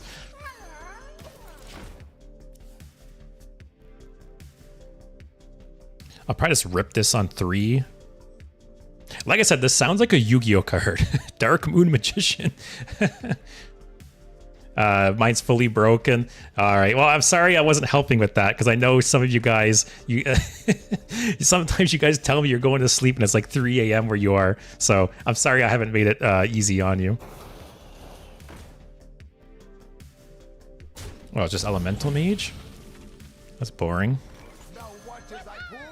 Actually, I can synergize this with the whatever drink I get, right? Oh, that's an okay one to get too. It's 3 a.m. when you end usually. I know I have a bunch of viewers, I think, that are like in your time zone because I've heard 3 a.m. mentioned a bunch of times. And I feel bad for you guys. Especially during the week, right? It'd be different if it was a weekend or something. But like I said, good luck on the sleep schedule. Hopefully I'll see you next week sometime. Yeah, I'll post on the Discord this weekend the plan for next week because I got some cool ideas. I want to do the rating, like the revisiting the ratings next week, do some player submitted or viewer submitted decks next week. Got some fun ideas. Can't ping that, buddy. Can't ping that. Reading the card explains the card. He keeps trying. He's hovering over it again.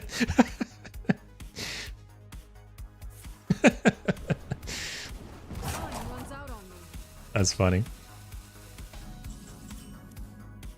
All right, I'm gonna do this just to trigger the Dark Moon Magician. Oh, that would have been cool if we had something else there. What do I keep thinking about in Yu-Gi-Oh though? There's some Yu-Gi-Oh card that's like Dark something Magician, isn't there? I know very, very little about Yu-Gi-Oh. I never got into it like physically or digitally, but I've obviously like heard things mentioned. And I feel like there's Dark... Oh, is it just Dark Magician? I thought it was like Dark something Magician. I wonder if that's if they purposely named this card to be like a play on words with Dark Magician. Probably. Also, Svinny says, Reno Demon Hunter and Shaman did not stand a chance against Warriors. They've got a very bad win rate, but now Warriors are very unpopular, so they're more viable. Although, for what it's worth, according to Vicious Syndicate, Warrior is actually very popular still. It's just got a bad win rate. Like, I think I saw on their latest report, I think from Diamond to Legend, Warrior has like a 10% play rate or something, but like a 45% win rate or something. So this can't draw Blizzard, which is good and bad, I guess. Do that.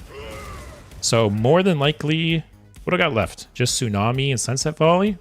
Well, actually, hitting Projection Orb on this would really suck. It would basically do nothing. And yeah, I didn't realize the card was just Dark Magician. I don't know why I thought it was Dark something Magician. But I wouldn't be surprised in Yu-Gi-Oh! Is there like cards that play off of Dark Magician? Like, is there like you know, like Hearthstone, obviously, right? You got cards, like multiple cards for like the same character, right? Is there other Dark Magician cards? Oh, Overplanner. I forgot I could plan out. I need a vacation from my vacation.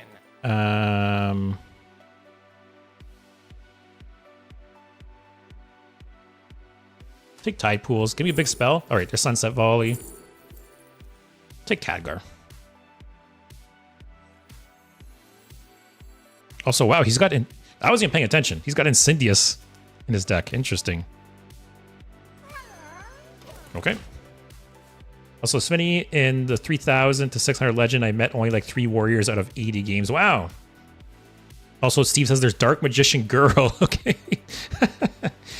And Catacon got to play some Wishing Well Rogue today with the Weapon, Maestra, and Eudora buff. Oh, 100%. I will be playing some Thief Rogue or some Wishing Well Rogue soon because I've been talking for weeks that I wish Eudora and Maestra were cheaper because they're very, very cool cards, but 6 is so expensive for them. Even 5. 5 is still overcosted for them, I think. Like, those cards could be 4. And sure, like, -1 on the stats or something. But, yeah, I wish they were... I hope they buff them further. Like, Maestra especially. Maestra is so slow. But it's a cool card. Also, I need to kill this guy. This is 8. No, it's 6.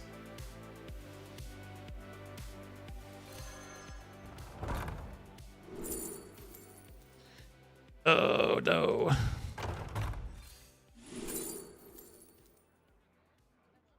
I have minions.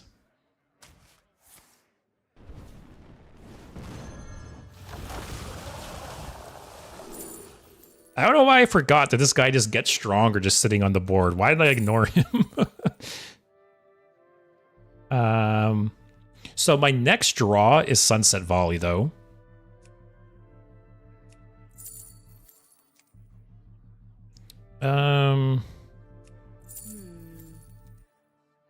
Time runs out on me.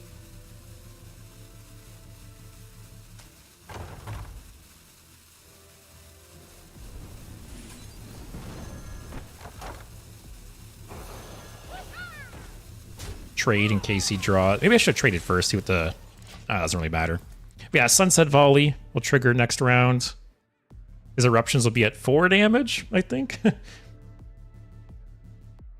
Christian, if one of the 2 legendary rogue cards costed 4, they would be absolute abusal with Sonya and the mini pirates, which kind of sounds cool to be honest. But yeah, so someone brought that up earlier in the stream that, you know, if Maestra got too cheap, that it could be abused with like Shadow Step or Sonya or things like that. But the thing to keep in mind is that even if you did cheat out Maestra, right, you still have to pay the 7, 8, 9, 10 mana for the hero. Oh, that was a nice one. You still have to pay the 7, 8, 9, 10 mana for the hero card, right? So sure, you could play Maestra multiple times. You could, you know, cheat it out maybe, but it still has another expensive step. So I don't really think it'd be abused in that way. Eudora, maybe.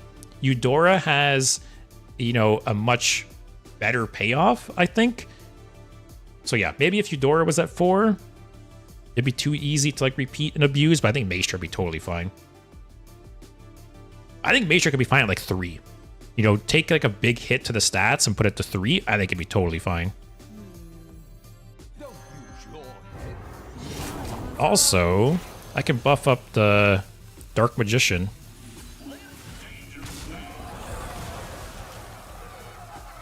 I'll save this. Hey, Pause, how's it going? Playing some Big Spell Mage today with the buffs.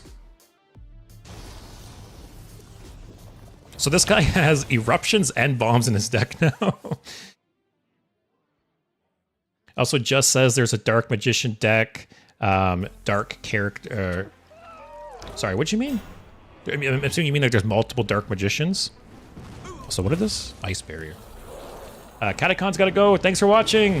Hopefully I'll see you another time. Oh man. Also Vigo, I have both in the signature, but I only play my own turbo aggro Blingtron rogue. Yeah, it's a really cool signature. Signature Maestra, yeah, really, really cool card.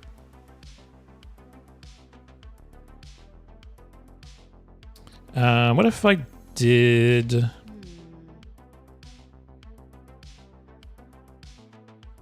Let's see what we get first.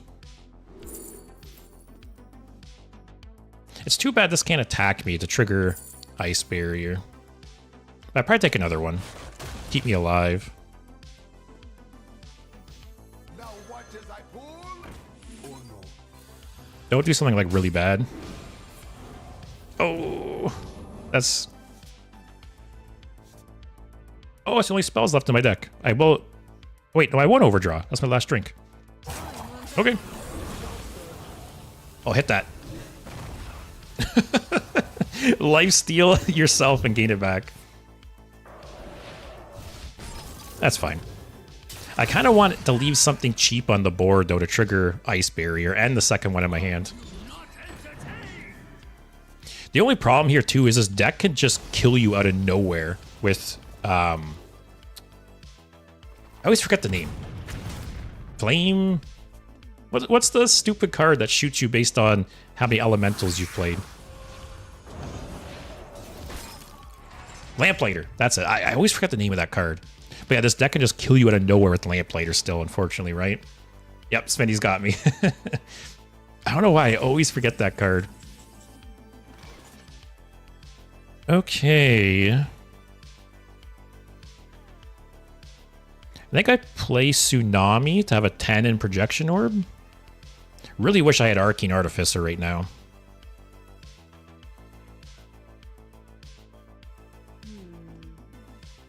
Oh, wait, if I play a 9 cost, this will play a 10 cost.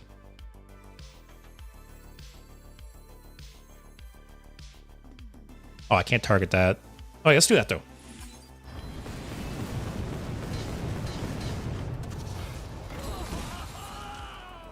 Perfect. And then should I play this for a 2 cost?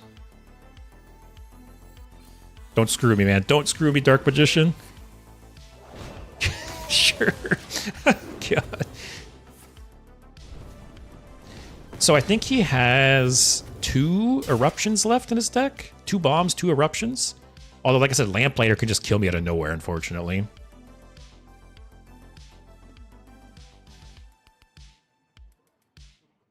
But what decks are you guys hoping for after this expansion? Like, what are you guys hoping the meta looks like after this this balance patch? Because I think the Doomkin nerf will hurt Druid a lot, I think. But I'm very curious where things are going to settle. Okay. Can I get Arcane Artificer, please? I wish I had a way to kill these guys and like leave one of these little shitters on the board for my secret to trigger. Might Blizzard here.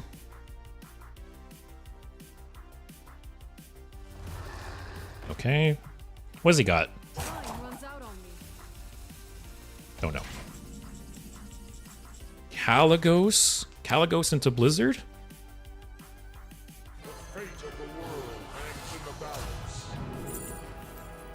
Sunset Volley? Another one of those? I don't need a 3rd Ice Barrier. I can't even trigger the first one.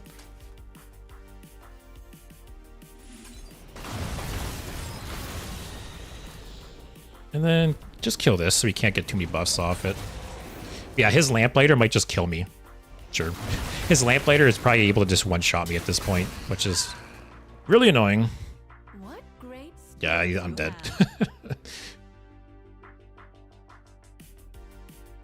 I had a game off stream earlier where I think I was playing Rogue. I forget exactly what I was playing, but I was playing against an Elemental Mage, and I was just holding on. Yeah. I was like holding on, clearing all their boards, and then they just one-shot me with Lamplighters, which not very fun.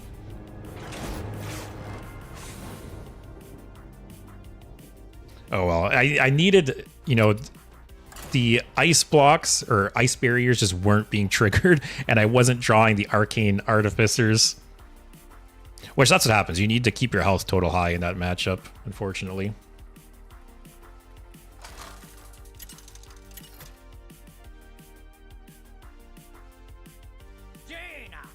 Another rogue.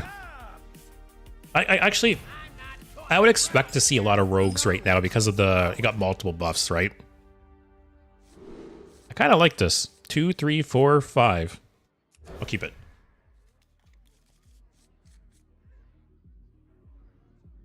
Menevat, I'll follow Imic's footsteps in trying to fix my sleep schedule. Well, good luck as well. Thanks as always for tuning in. Hopefully I'll see you next week. Hopefully have a good weekend. Steve, will there be earlier streams in the future? So with my current not my sleep schedule, my current work schedule, no.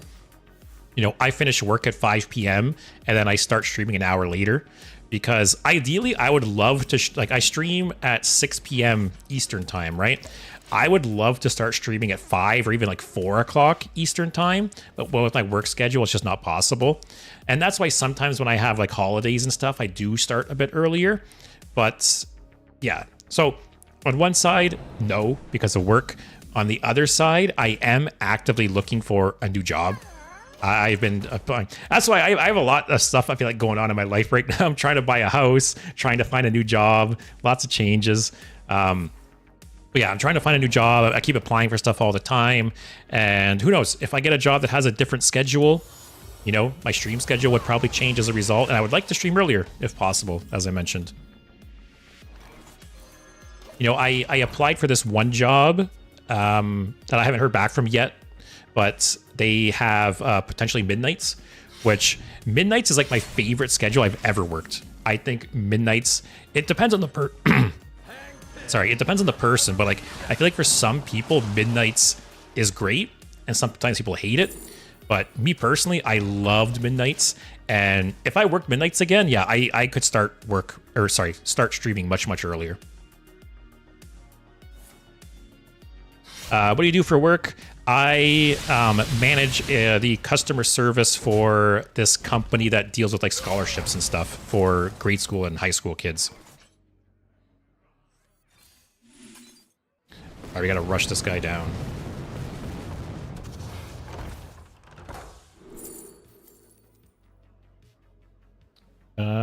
More face damage.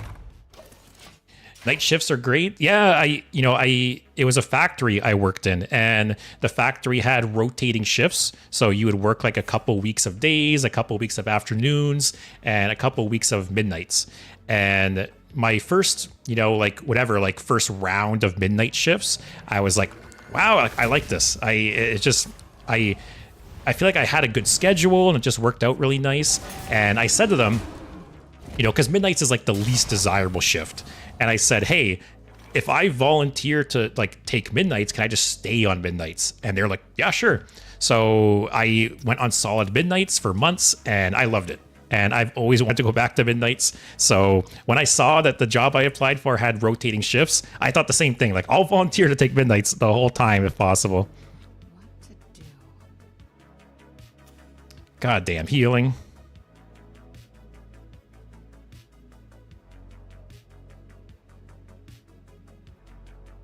I feel like we lose this matchup now.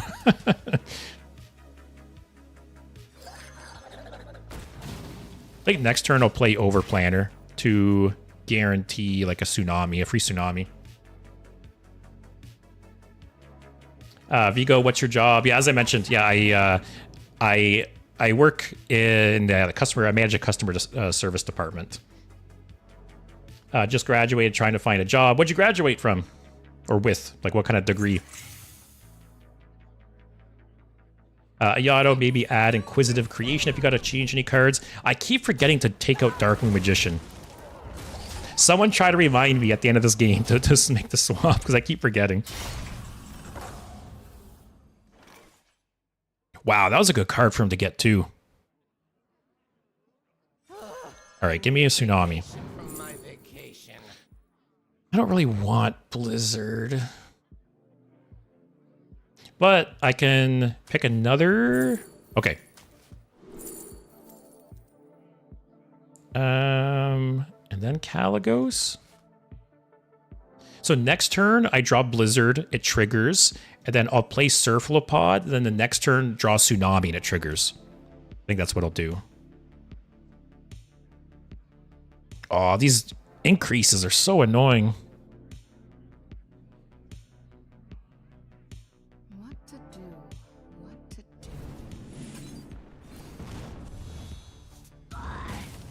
That's kind of cool. Okay. Tamoida? Sorry if I said your name wrong. How's it going? Also, Svenny, I loved working from 7 p.m. to 5 a.m., but there was another problem with the curfew in Ukraine with the location being far from my home.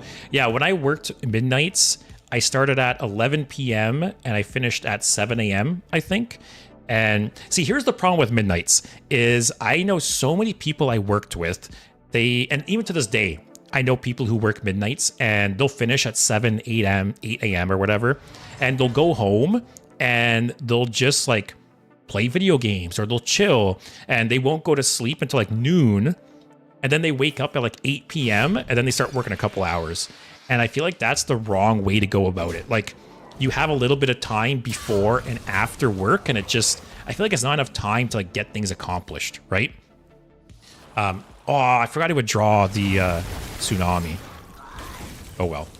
Anyway, so what I did with midnights is I would come home and I would make sure I was in bed by like 8 a.m. And then I would sleep until 3 or 4, 7 or 8 hours of sleep, which is great. And then I would have from 4 o'clock to when I started work. And it felt great. I'm very much like a night owl, so I had no problem staying up through the night working. And then I got a full 7, 8 hours of sleep. And then I had the whole day still to do stuff. And I thought it was perfect. Like, it worked out great for me. So if I could do that again, I'm fine with that.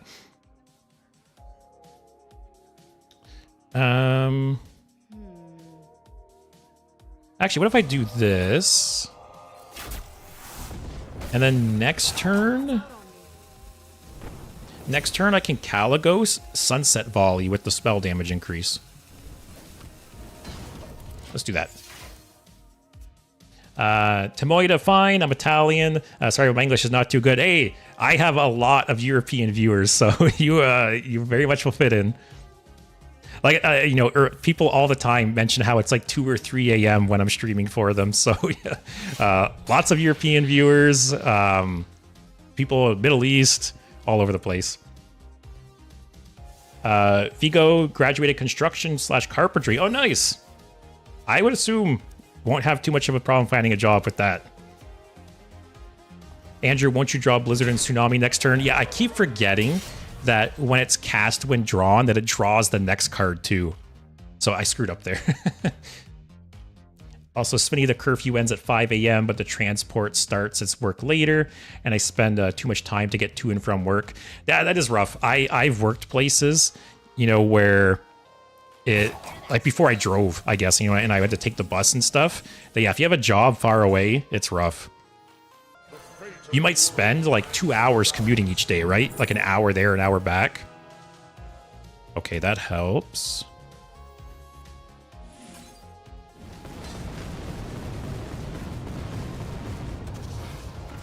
Okay.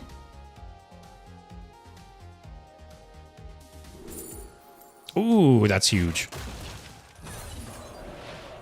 Wow. That, that was potentially game-changing, that Frostbolt. But yeah, so like I said, you know, fingers crossed, I get a new job soon and it might let me stream earlier. Fingers crossed I get to buy a house soon. That's been very nerve-wracking. That's why I didn't stream yesterday, actually. My girlfriend and I, we went to go look at 5 different houses. One of them is a maybe. 4 of them were no-go. One of them we might look into a bit further. But yeah, it's our first house we're looking to buy, and yeah, it's been a process.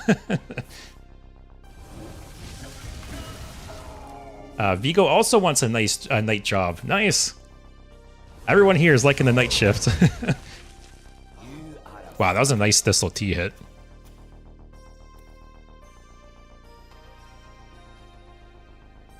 Oh, Tsunami is good too.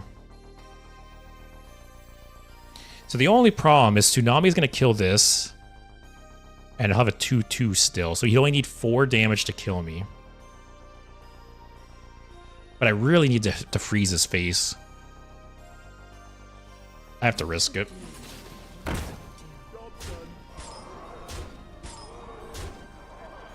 Oh, okay, he needs 3 damage to kill me. God damn it. What's he got in hand? Oh no, there's like the pocket sand that kills me.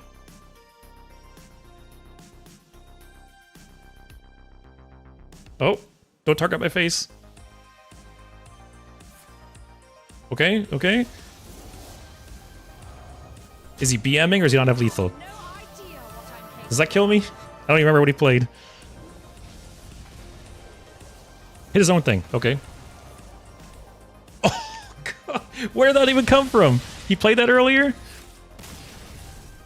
I don't even remember that. Oh, man.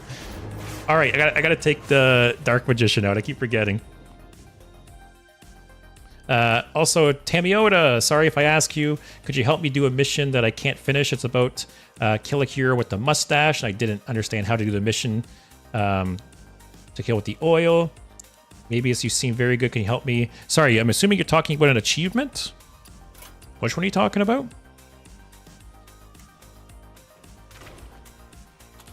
Yeah, Dark Moon. Someone suggested a card, Inquisitive Creation. What is that again? How many spell schools do I have here? So the only problem is, right, I don't have a lot of spells. So I got Frost with Blizzard, Fire with that. I do discover stuff with Tide Pools.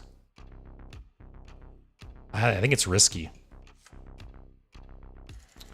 Greedy Partner under the sea. Oh, Greedy Partner is a good one. I don't have that many 2-drops, though. What's under the sea again? Oh, that's pretty good.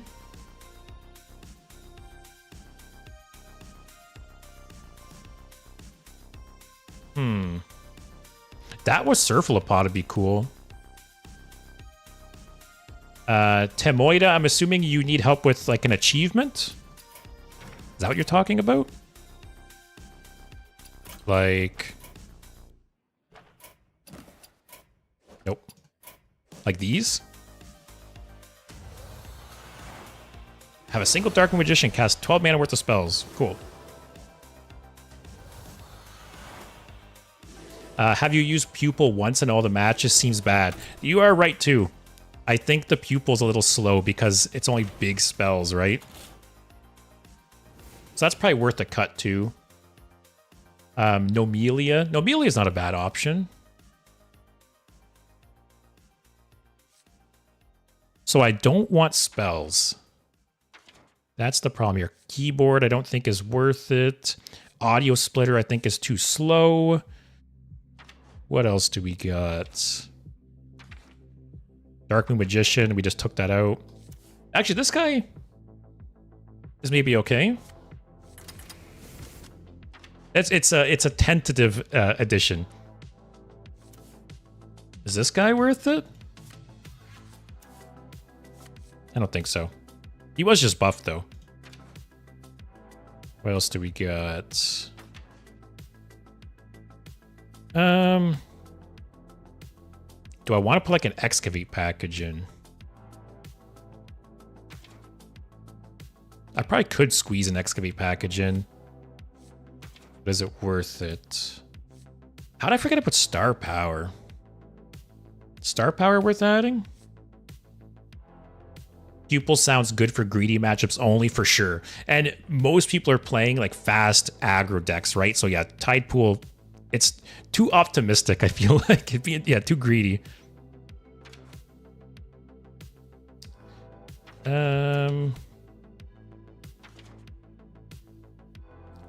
Armor Vendor. It's funny you don't really see Armor Vendor run like at all anymore, eh? Glacial Shard. Oh, Scarab Keychain. There's some good, like, 2-cost spells that could get me. Scarab Keychain, Fiddlefire Imp. Because the main thing is I need, like, early game removal and spells, right? That's why I got Drink Server here, too. Maybe I cut Audio Amplifier.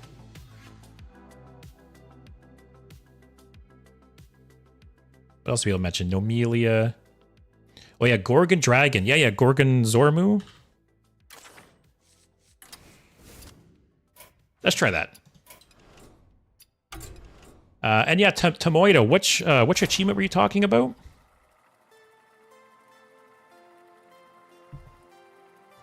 Yeah, I'm surprised you don't really see Armor Vendor anymore, eh? But it's probably just because everyone's playing aggro.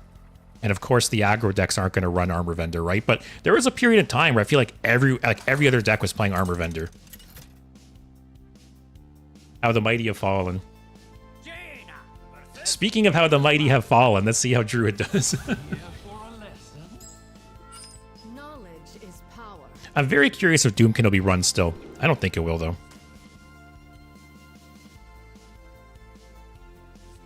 I'll toss it. I don't think it's going to be like an aggro Treant Druid or anything, right? What Fire Warlock spells are in Standard right now?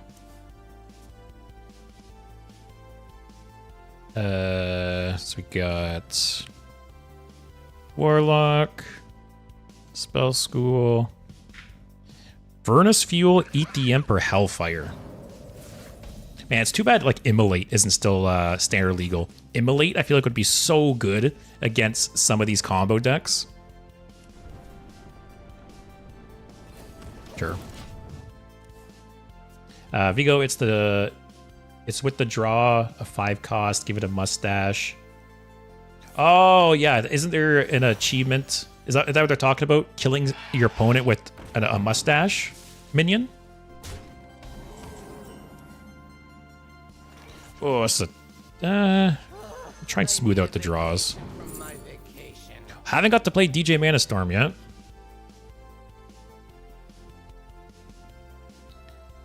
Drink Server. Sleet Skater.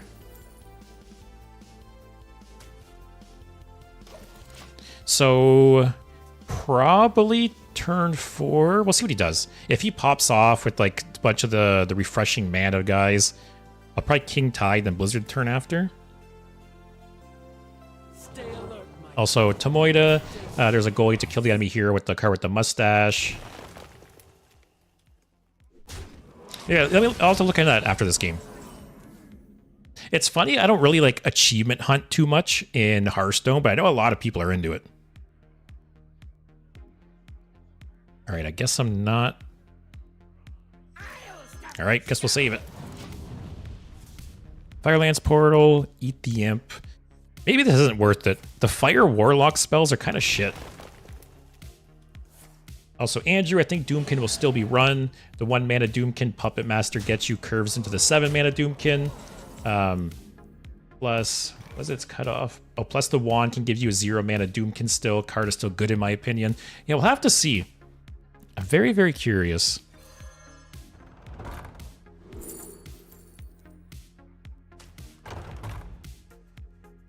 Because, like, on one hand, right? Obviously, getting the card off of Dorian is good. Like, getting pretty much any minion off of Dorian is good. But is it good enough to run a bad card because it's good to hit off Dorian? I don't know. So we'll have to see.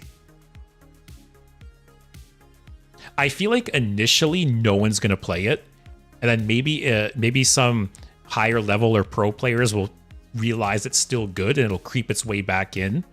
But I think short term, people are going to drop it. I think like the knee-jerk reaction is going to be that Doomkin is awful and everyone's going to drop it. And then maybe it'll creep back up eventually. But let's see. Because I feel like that happened already. I feel like Doomkin saw like no play. And then people realized they're like, oh shit, like Doomkin's good. And it got a lot of play. And it's going to go back down and it might come back up. We'll have to see. Smitty, King Tide synergizes with Sleep Under the Stars. I would definitely run Mixologist. I said, oh, Mixologist is a good one. Yeah. I will drop Fatal Fire Imp for Mixologist. Very good call out. Tomoida, I want to do it because I have the Tavern Pass and do it all fast. Does the Tavern Pass, like the experience boost you get from the Tavern Pass, does it affect achievement rewards? I've never bought the Tavern Pass ever, so I don't actually know. Just Blizzard and chill. The Tavern Pass. It's crazy to think in 10 years. I've said it before, but I've never bought the Tavern Pass in 10 years of playing Hearthstone. And then until I started streaming earlier this year with Whizbang's Workshop, I've never pre-ordered an expansion either. So I pre-ordered Whizbangs and Perils just because I wanted to have like all the cards for making decks and streaming and stuff. But before Whizbangs, I never pre-ordered a single expansion, ever. I never bought a Tavern Pass.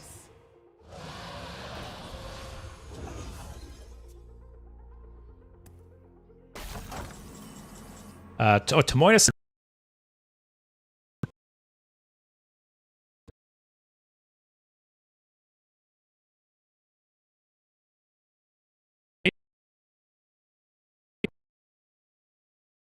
Totally fine. I'll have to do some reading because oh yeah, see, Stefan just says on YouTube stream crashed on Twitch, but YouTube's fine. So is it me or is it YouTube, or is it me or is it Twitch? I don't know.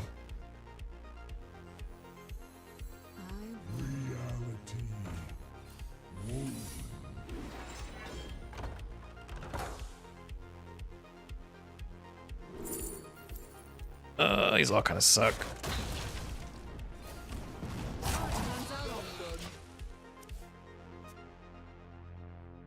But yeah, I don't know. I don't know what's been going on with Twitch lately. Oh, there's Doomkin still. I think it's Twitch. I think it's Twitch too. Because, like I said, my connection's fine. YouTube's fine. I don't know. It's weird. But it's really annoying when this happens, because then you go to like my Twitch page and the live stream is split up into like 2 or 3 chunks because it like stuttered and restarted. I'm so... Why didn't he trade? So surprising. I really wish I had like Blizzard or something here.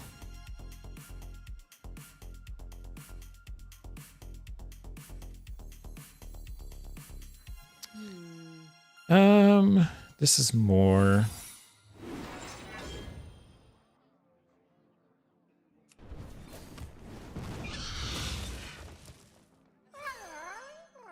So surprising to trade. Oh, Andrew was just lagging on YouTube. Is it me? What's going on here?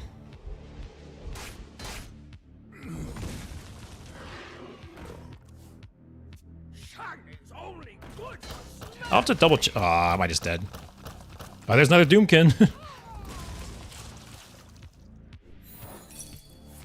Yeah, I'll have to double check stuff this weekend, because it's not like it's every stream, right? There's been random streams recently that have had issues and stuttering and stuff like that. And it's usually just Twitch. And that's why I always assume it's not me. But if it's acting up on YouTube too, it's weird. It's the Trollden curse. I show up on Trollden's video and my stream goes to shit.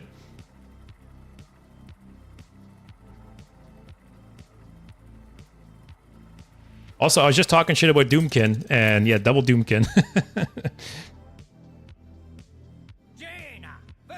All right, mage versus mage. I honestly expected to see a lot of mages and rogues today. Knowledge is power. Gorgon's Zormu on 3 is nice. Also, Tomoida, another thing. If I can ask how long the pass usually lasts, because I have the pass, and I'm afraid it won't finish it. Maybe not knowing some tricks to speed up the level. So I think if you go into the BattleNet store, I think it says how long the pass will last. I could be wrong, but I forgot to take out this. Let me check. Because that's how you can usually tell when the new expansion is coming out. It's based on when like the battle pass ends, or the tavern pass, or whatever.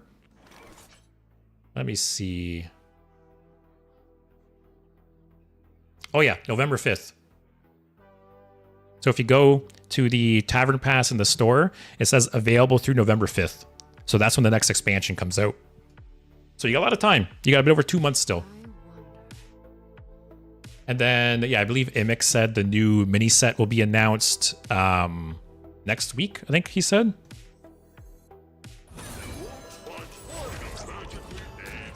Andrew forgot to swap mixologist. Yeah, I totally... The stream acting up, it threw me off. I forgot. Tomoida's scared. What are you scared of? Scared of the mini set? Spinny, I thought second expansions of the year usually come out in December. Yeah, so I was looking recently at like the release schedule, and this year, like the last year, has been shifted up a little bit. Like everything has been coming out a little earlier than usual this whole year. Get this going. Blizzard would be nice. When I want to hit Blizzard, I hit Tsunami. When I want to hit Tsunami, I hit Blizzard. I might just drop this with 3 costs next turn. Get bodies on the board.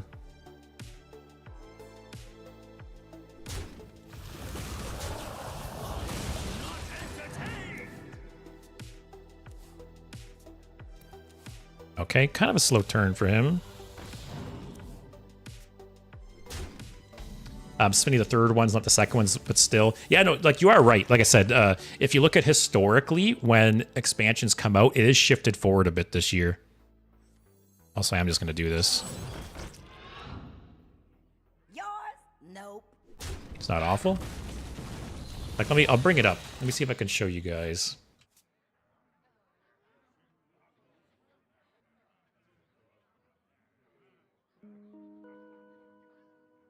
Yeah. So you can see here, this shows when all like the expansions typically come out, right? So you can see usually an expansion comes out here in April, usually an expansion in August, and then usually one in December. But you can see here, Whizbangs came out in March, Perils in Paradise came out in July, and then based on what we just saw, the next one's coming out in November. So everything is basically shifted forward a month this year compared to like historically. I don't know why that is. If anyone knows why things got shifted around, let me know. I don't know if like the anniversary like event and stuff maybe shifted things.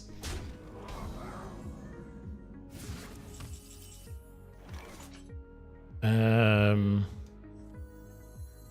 this hand is rough. Yeah, it's something. Oh, these all suck. Spenny didn't realize Whizbangs came out in March. Yeah, it is crazy how time flies, eh? Like, I still remember when Whizbangs came out, just like Perils. I took the week off work, and I basically streamed every day. But, man, I was like a baby streamer still in March. And it doesn't seem like that long ago. Actually, recently, I watched some clips from some of my streams in, like, January and February and stuff, and it's crazy to see the difference. Just... because as obviously in my earlier streams, I feel like I was more like reserved, a little more quiet, but I've definitely gotten more like confident and, you know, what's the word? What's it called? I project my voice a lot more. That was something I really had to learn when I started streaming because I'm naturally kind of a quiet person. And like I said, looking back at my early streams compared to now, yeah, you really see the difference. It's crazy. But yeah, I remember Whizbang's release was kind of one of my big things I remember streaming. And it doesn't feel like it was that long ago, for sure. Spinny, is there any reason why you never ask for likes? People usually just forget about it. I'm guessing you mean like in my YouTube videos and stuff? To be honest, I don't know. I never wanted to be like that guy. Or at least like as I'm building my audience. I feel like once you have a more established audience, I felt a little more comfortable pushing that. But I'm very much still like in the building phase, right? And I don't want to be that person that's just like shoving it down your throat, right? Like subscribe, like, blah, blah, blah. So I do mention it from time to time, and maybe I should mention it more, but you're not wrong. All right, can I hit most of these things? Don't hit this again. Don't hit this again. Hit this one. Oh. That's... oh, I'll freeze it. All right, hang it in there. Void Scripture's nice.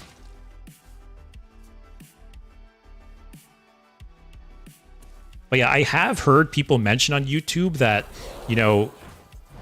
hasn't he played like 3 of those? I have heard people on YouTube mention that when they do mention towards the beginning of the video to, you know, like subscribe and like and stuff like that, apparently it makes a big difference. So, you know, for my gameplay videos, I started recording intros now. So, you know, every gameplay video I release, the first like minute to 2 minutes, I talk about like the deck and the game and stuff like that. I should try mentioning it during that intro to like or subscribe and see if there's like a noticeable difference. I could Caligo Tsunami again. Fate of the world hangs in the balance. Sure. Man, just like hanging on by the skin of my teeth. Oh my god, those were shitty. Those are some bad outcomes there. Yeah, I'll have to try it, Spinny, and like compare how much of a difference it makes. If Caligo stays up, that's crazy. He can't Lamplighter kill me unless he has both Lamplighters in hand. Actually, he could kill me that way.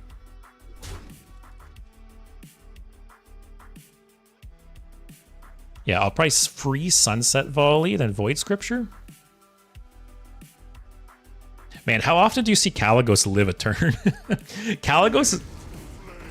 no, please. If this guy had lethal and took this... okay. Man, if he had 1 more mana. I was to say, if this guy had lethal and took this long to kill me, come on. Okay.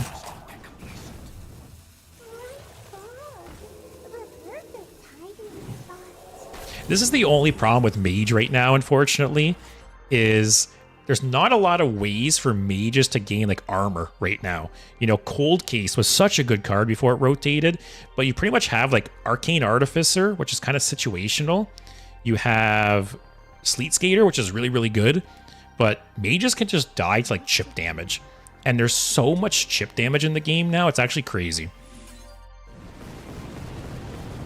Because like right now, right, I'm just dead to Lamplighter unless I gain some health somehow.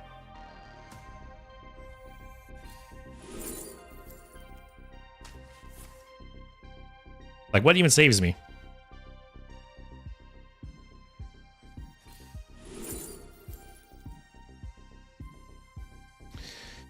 I forgot I had that in my deck. Yeah, this game's over, unfortunately. Yeah, Rogue also has this problem where Rogue and Mage can just get whittled down, and so much like incidental damage and so much chip damage can just win you games against Mages and Rogues. Unless they like RNG some good armor or health gain. All right, I'll put Mixologist in. I won't forget this time.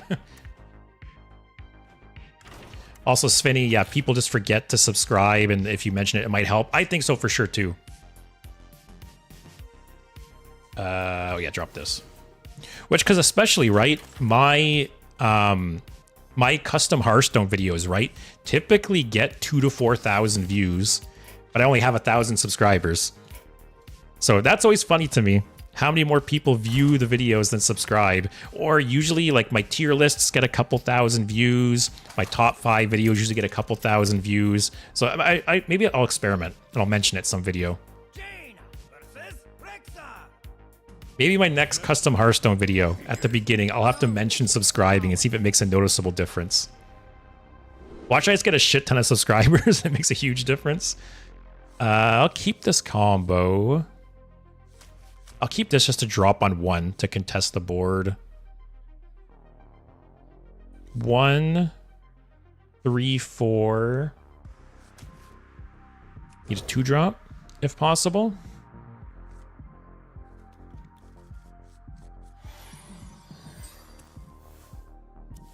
Tomoida, can you help me later for the goal? Yeah, so maybe at the end of my stream, the last thing we can do, I'll help you get that achievement. I'll play... I only stream till like 9-ish, so I'm only going to play another like 1 or 2 games probably. Actually, no, I'm not going to do anything. Svenny, there were 5 years in a row or so when they were slowly reducing the number of direct damage, but then they just power crept everything, including direct damage sources.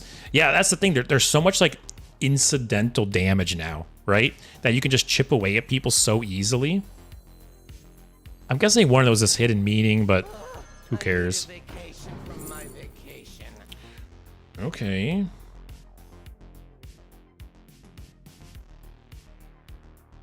King Tide could be cool, actually. Oh, I was hoping for a spell there. Spell? Ah, damn it.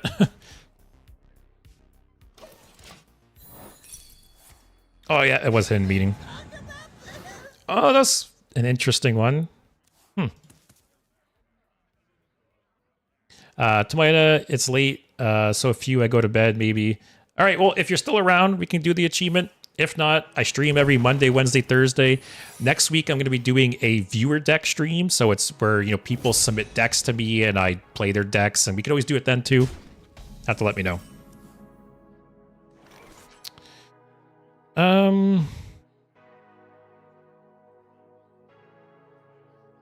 Like, my hope here was to coin Cephalopods.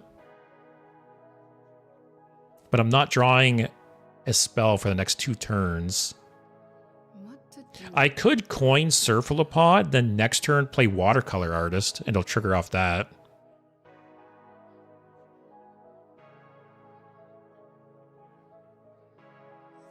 And then the turn after that, I could King... Or could I just King Tide here? King Tide hurts him a bit. What to do? I'm gonna do it. When? So I stream every Monday, Wednesday, Thursday. And I start around 6 p.m. Eastern time, and I go to like 9-ish. Also, Andrew, are you proud? I remembered to swap the Mixologist. I'm fine him spending 5 mana on that. Oh, Ice Trap here, though, would be brutal.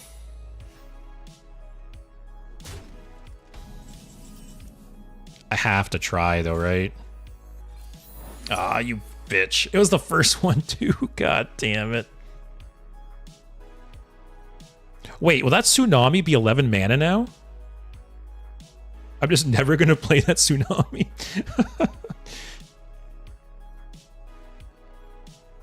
Bait and switch has to be one of those two, right?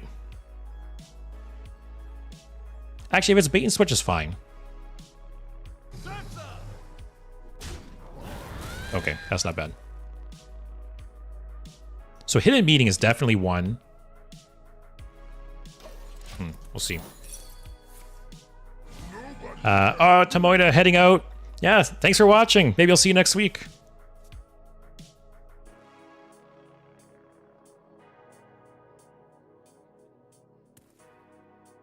Okay. That's another goddamn ice trap. Yeah, so I can only play this now with Caligos. It's brutal.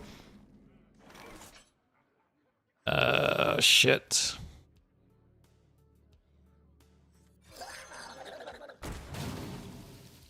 Just chill. Explosive trap is like 100% one of those. Wow, origami crane.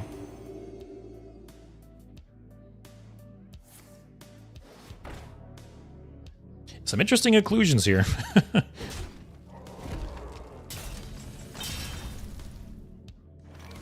Khadgar and chill.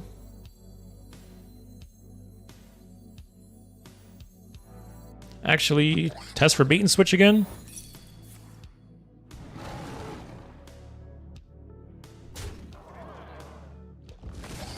Test for... Oh, there's no ice trap. Do I arcane... oh, it's rat trap, though. Oh, wait. I can arcane artifice or blizzard.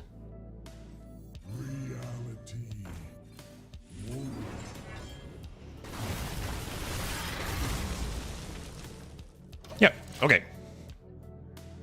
It might be Reno. I think he's played... Unless he discovered one of them, I think he's played 2 bait and switches.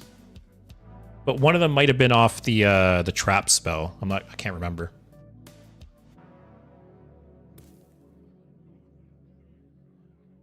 Although I'm glad you said something, because I'll... Oh. Okay, it's not Reno. That's a funny way to show us that it's not a Reno deck. Wow, do you not have any 1-cost cards? I'm surprised you just threw that out there. Okay. So let's get the 7. Oh, only shitty thing here is if I get Tsunami off of this and one of them goes face, I'll trigger Explosive Trap. Or there is Overplanner. And try for like Sunset Folly. I think I do that. I need a vacation from my vacation. Okay, Caligos, Tsunami, next turn.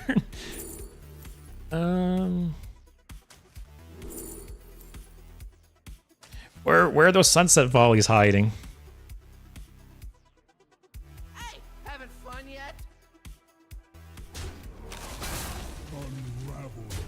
Sure. Andrew, if you same coin for 10, you can play Tsunami. Oh yeah, I always forget that you can go over 10 with the coin now. Because literally like 10 years of Hearthstone has conditioned me to not play the coin on 10, right? So I did forget, you are right, that I can coin out the Tsunami. That's funny. But I'm also drawing Caligos next turn, so I can Caligos into Tsunami as well. Also, Spinny played 4 arenas today after a long break, got 5, 5, 12, and 6 wins. Yeah, not bad. I will have to do an arena stream soon. I feel like Arena's been really picking up steam lately. Like a lot more people have been playing Arena and talking about Arena, I feel like. Counter one of your dipshit secrets. Okay, it's fine.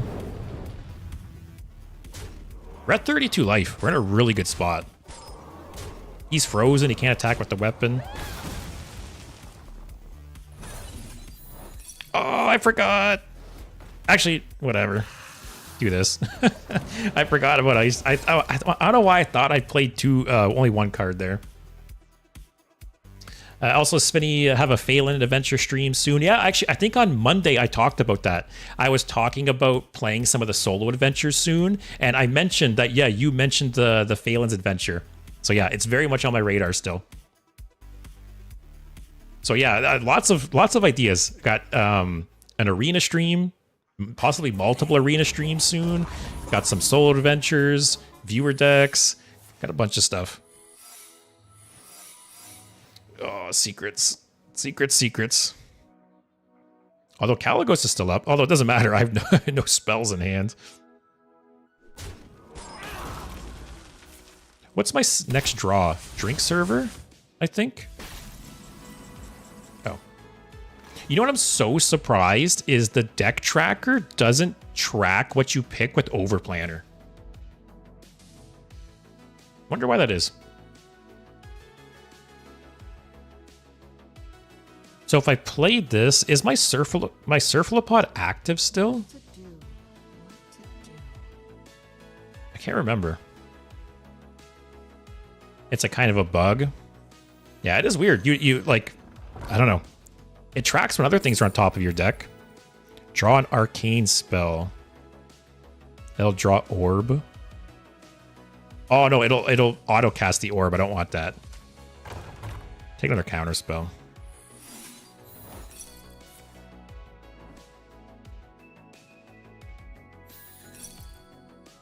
Okay.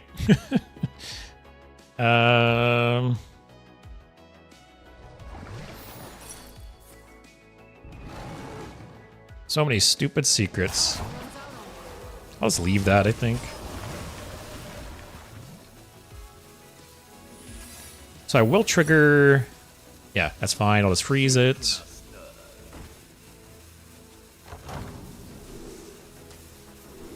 Draw a card. Just chill. There's no way I lose this, right? Also, another thing I have on my to-do list is I keep wanting to try out Firestone. You know, Firestone's the other deck tracker that has a lot of cool features. I'm just so used to using this deck tracker because I've used this deck tracker for as long as it's existed. More secrets. He's used one weapon already, hasn't he? Ooh. Oh, I only get 2. I should have traded the 1/1 actually.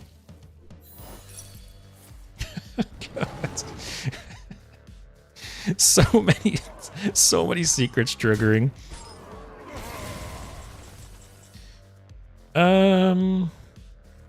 Get Khadgar out here.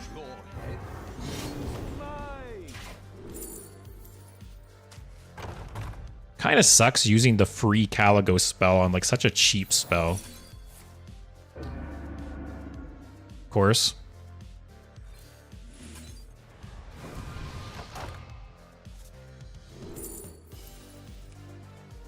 I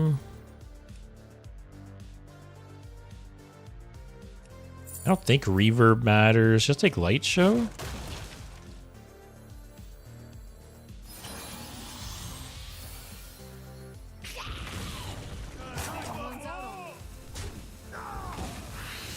I'm not going to trigger explosive. I don't need to. For 7 damage. I'd rather keep my Caligos at full life. Spinny, it's nice and has better functionality, but I'm too used to deck tracker. Yeah, that's the thing, right? I'm so used to this deck tracker. I've used it for so long that it's hard to like switch to something else when you're so used to it. But it has a lot of cool features. Wow. That was just in his deck? Okay. Also, I just checked today on the tracker for Android, and it appeared that they're not possible anymore to make trackers on Android, so they don't exist anymore. That's too bad. I honestly didn't even know there was any deck trackers on Android. I had no idea that was a thing. So it's just explosive left, which we will trigger. Who cares? Re-blizzard.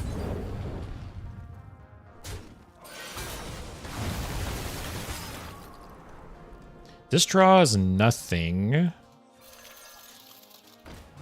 Maybe some draw spells. Oh, that's cool.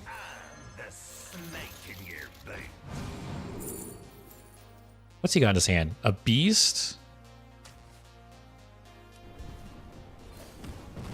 What beast you got, buddy?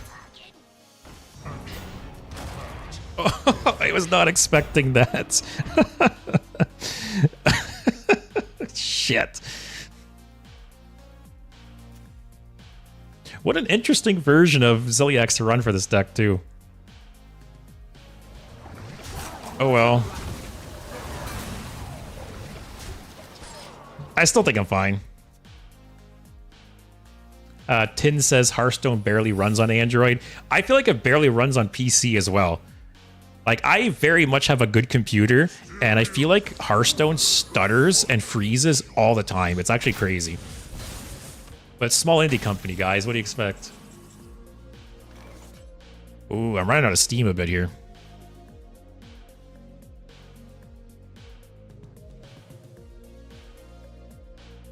So...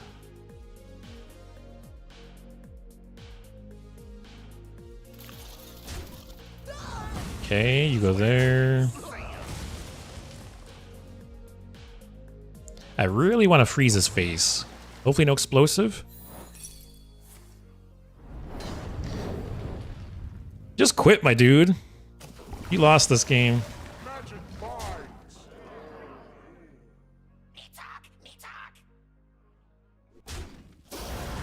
Can this do anything? I don't think so. Oh, bargain bin? Okay.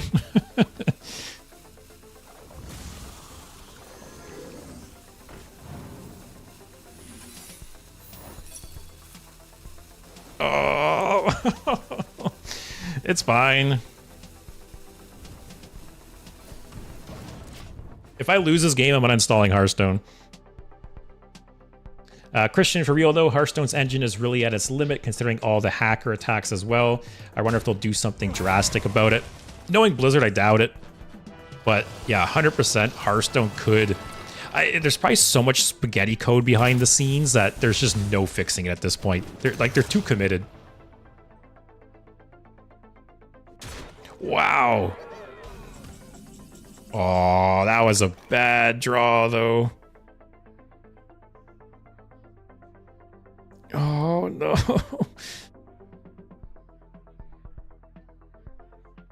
This is really bad, actually. He's at least he's top decking. He has a beast in hand. This is theoretically like even more damage than the rat, right?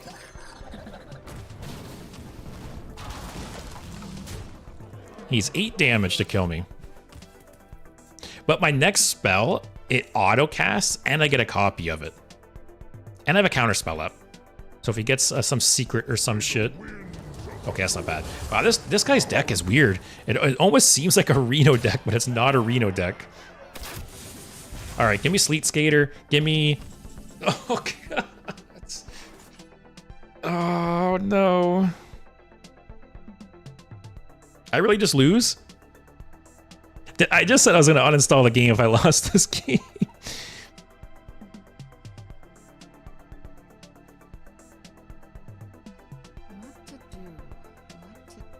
I think Menovat inspired this deck.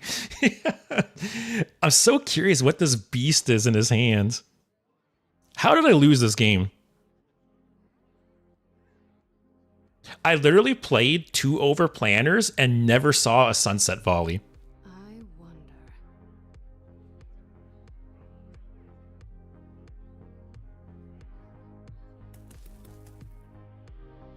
I hate this game. How did I lose that, man? Like, did I do something wrong? I don't even know. If I would have drawn or discovered one of those sunset volleys at any point, I feel like it would have been fine. That was rough.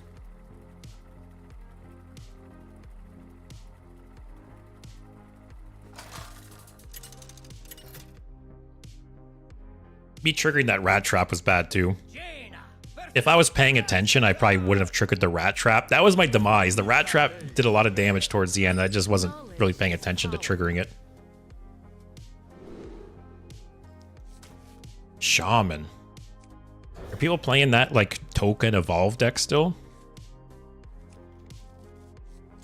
The deck is just not great into hunters. Yeah, I don't know. I feel like I was holding on for a while. I was gaining a lot of armor and stabilizing. I don't know what happened that game. Maybe I'm tired. Okay, nothing turn 1 is nice. Overplanner to smooth out my draws next turn.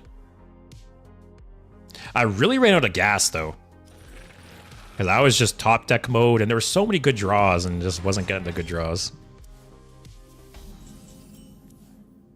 Okay.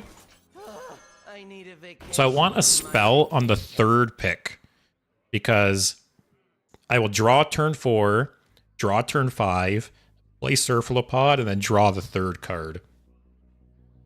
So let's go Watercolor Artist, Khadgar, then Big Spell. Okay, perfect. So next turn, I will Watercolor Artist. Turn after that, Surfalopod, and then it'll auto-cast Sunset Folly.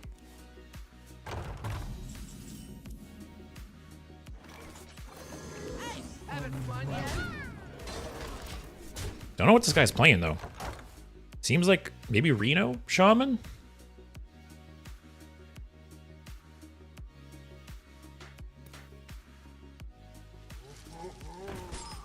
Yeah. Is this Reno Shaman? It must be. Yep. So yeah, actually, yeah, Surfalopod this turn.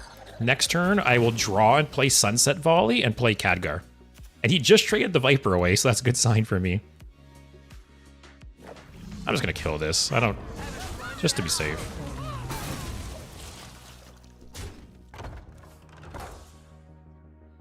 It might be Incendious. Yeah, you're not wrong. Which, that'd be cool. 10 to both Eudora and the Warlock Tourist are 5 mana now, right? Yep. I feel like Eudora is still unplayable, but the Tourist is cracked now, even with no Warlock cards. So, funny you think so, because, like, don't get me wrong, Maestra is a really cool card, but I feel like it could be reduced even further and be fine. I think even at 5 mana, it's nowhere near, like, overpowered or anything.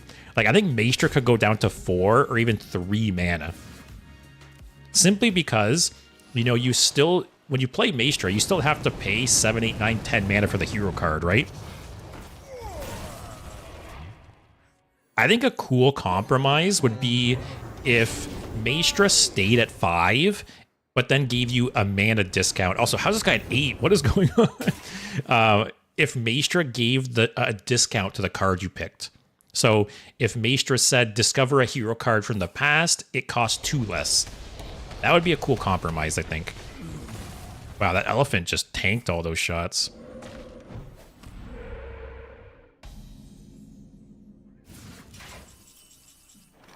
Next turn, I will probably Kaligos into another Sunset Volley.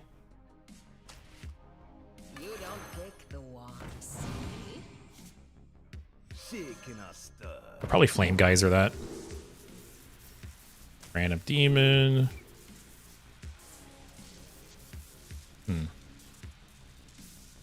This could get me like a 10 drop back, actually, if I save it.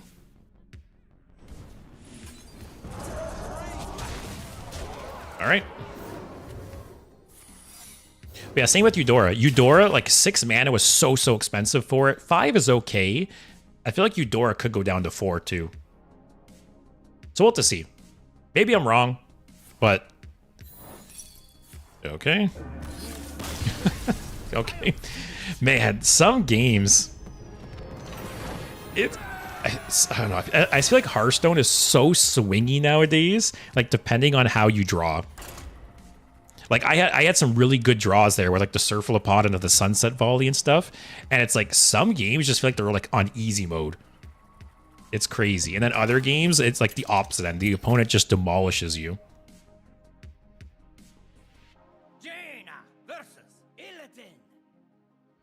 First Demon Hunter we've seen. ABC CCG. Is power. I don't even know what they'd be playing. Pirates? Maybe? Oh, Gorgonzormer's nice. Coin that out on 2?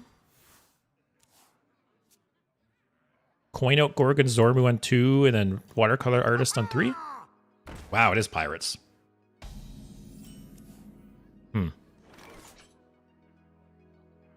I must want to coin out the drink server now. I think I will. Get a body and the drink can make a big difference. But yeah, to kind of add on to what I was saying, Tind, I hope, like, I think Maestra is such a cool card. Maestra is one of the coolest cards they come out with in a long time, so I just hope they buff it even more. Oh, that was a good one to get. That was a good top deck. All right. So next turn, probably Gorgonzormu, and I'll probably end up playing the cheese for like 2 or 3 costs, just for the board presence. Oh, that's rough.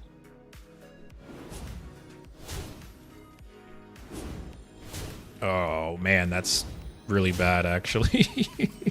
Oh no.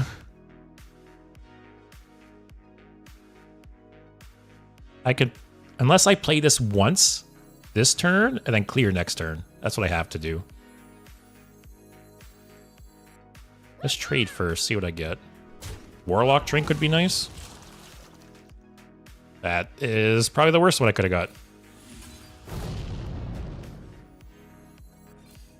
All right, so next turn, these will get buffed up more. I'll double cast.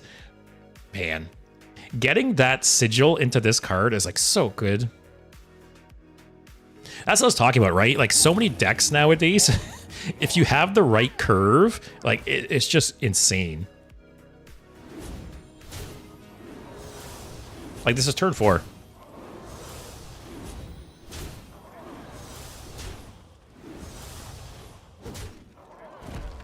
All right, at least I do clear. It's got 2 cards in hand.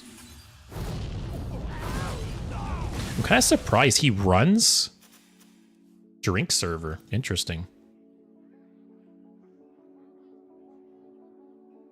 Svenny, you might cosplay Mana Storm now and play the melody on the keyboard to the left. Oh yeah. This is a good board. I'll have to do a tier list at some point for all the different boards. Because there's some really fun boards. There's some really shitty boards, and there's some fun ones. Yeah, this game's just over.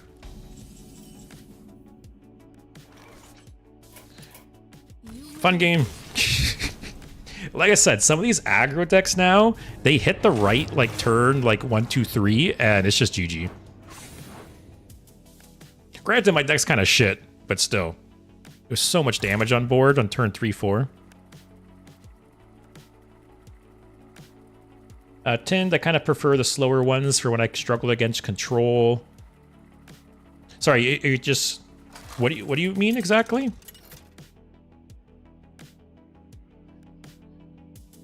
Another shaman. Can I stomp on this shaman too? That's the question. I had it. See, my last game against shaman, I had crazy opening. Like my first few turns were crazy, and then the last game against the demon hunter, their first few turns were good. Okay, I'll drop one of these in case it is like that token evolve deck. Hey, got the same board again.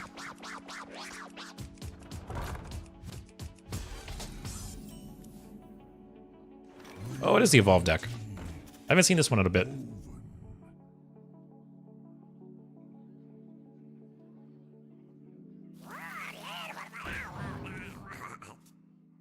Wow.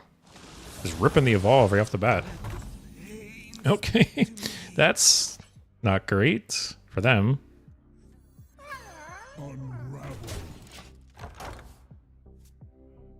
Next turn, I'll probably overplan her. Hugh says, about to test a big elemental druid in wild. Wish me luck. Nice. Some of you guys come up with some really cool wild decks.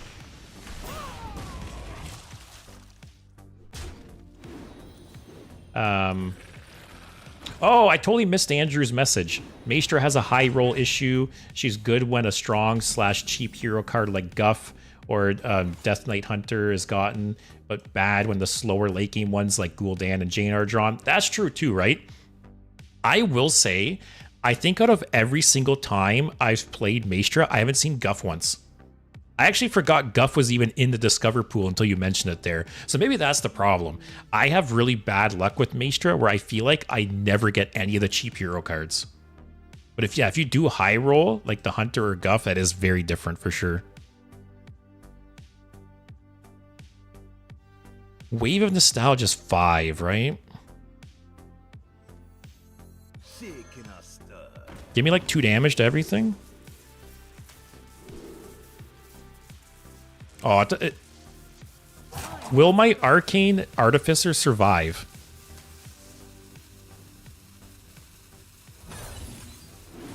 Okay. I love Hearthstone logic with some of this stuff.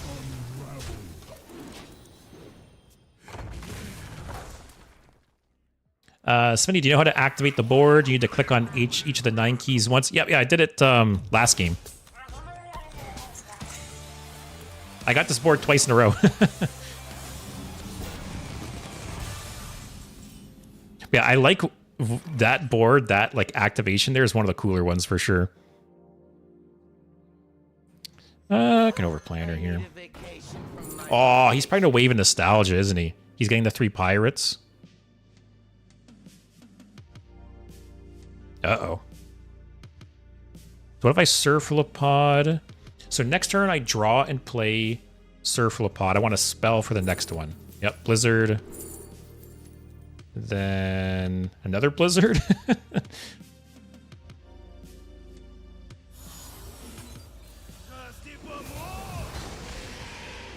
Clear his board. So he'll get 3 evolves. He'll get 3. Actually, if he trades, he only gets 2. So we'll see. Then you can destroy the instrument at the top right. I didn't know that. Which part? Oh. Oh. Is that what you meant? Or is there more to it? Also, Christian, my favorite thing about Maester is that you effectively change the class. So if you just start discovering stuff from that class, even Excavate gives you their payoff, and Test copies all your rogue cards. That is really, really cool.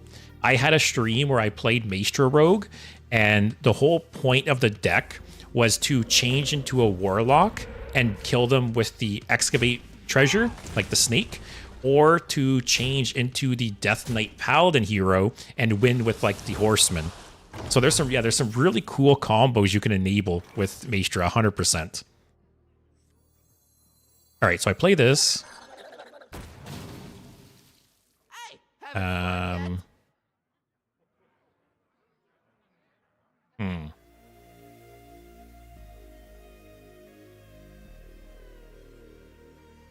What do I trade into?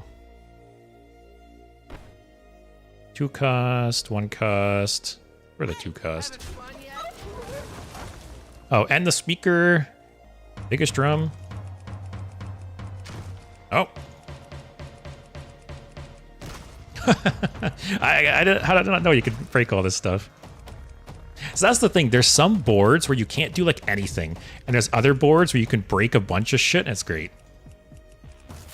I feel like the early boards were the best for that.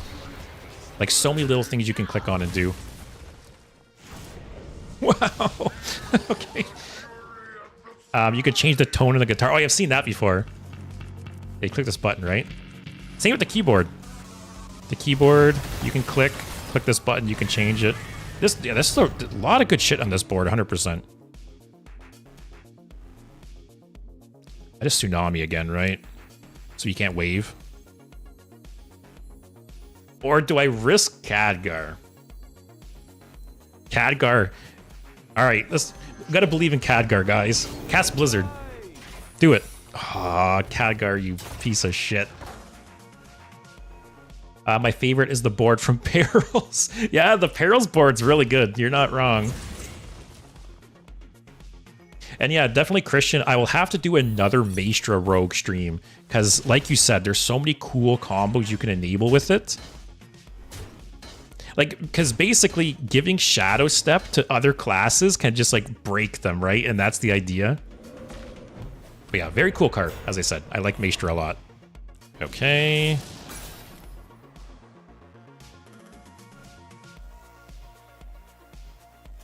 Oh, he has a free spell now. Because he played Sigil and then Wave Nostalgia. Oh, Potion Master is a little annoying. Alright, that wasn't that bad.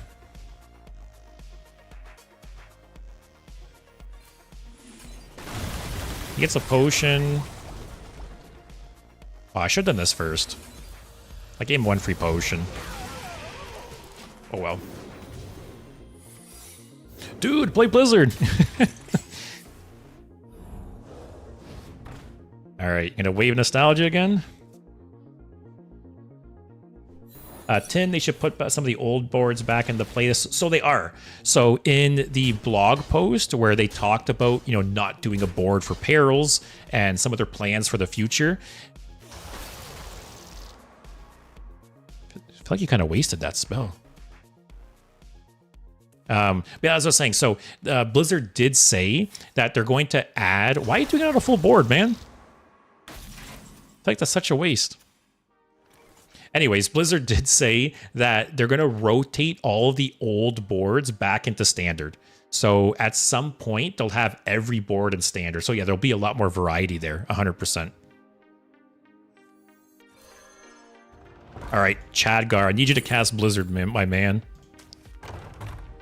Let's freeze you.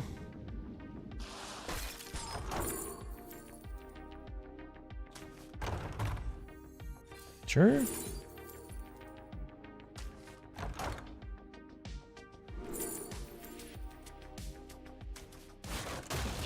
Do that. What does this do? Give a dragon in your hand, 3/3. I can save this. Blizzard, man. Blizzard, Blizzard, Blizzard. Man, this Khadgar sucked. At least if they play Wave of Nostalgia here, it gets countered. And I'm at 35 life. 10, they should put some of the old boards back into play. Oh yeah, so I covered that. Oh, they're just going to try to charge money for the old boards. Can you imagine? Imagine you had to buy like a retro board microtransaction where, oh, pay $10 and we'll put the old boards back in Standard. Can you imagine? Spenny, during one of my arena runs today, my opponent used 4 counter spells, 3 of them from Khadgar. Yeah, sometimes Khadgar is insane, and other times Khadgar does nothing. What do you got here? Man. Look what they did to Thaddeus. I forgot how bad Thaddeus is now. Okay, Caligos Tsunami.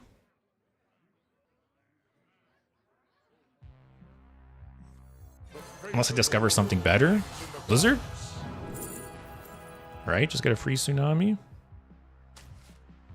Alright, Khadgar, I really need you to play Blizzard, though. Hit, Thaddeus. No! Oh, 2 go face? Ah, I need Blizzard, my man.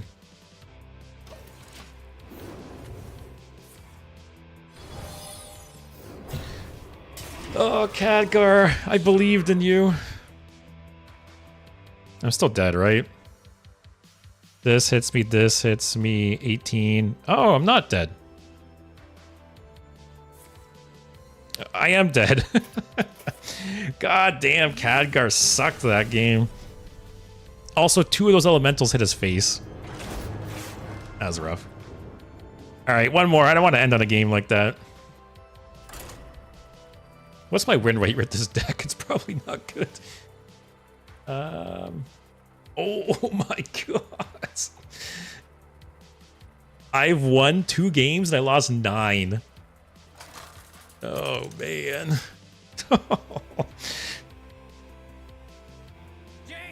I have to say, I really wish there was like a meme queue, because it feels so bad when you want to play fun decks and you just lose every game. Knowledge is power. Like over the course of the stream, I have an 18% win rate. And it just feels bad, like I'm just trying to have fun, right? Is this Zarimi? Maybe? Like, it's crazy too, because it's not even like this deck is like terrible in the sense that like it's not just random cards thrown together. Like, you know, there's a cohesive theme to the deck, but anything meta is just so strong that if you're not playing anything else that's meta, it's just hard to compete. Tin said you can queue casual. I should try casual out again sometimes, but at least from my experience, every time I've played casual mode, you just play against the exact same decks as ranked. Okay. I need a vacation from my vacation. So that'll be my turn 4 draw, turn 5 draw. I have a Surflipod already. So I want to spell for this one.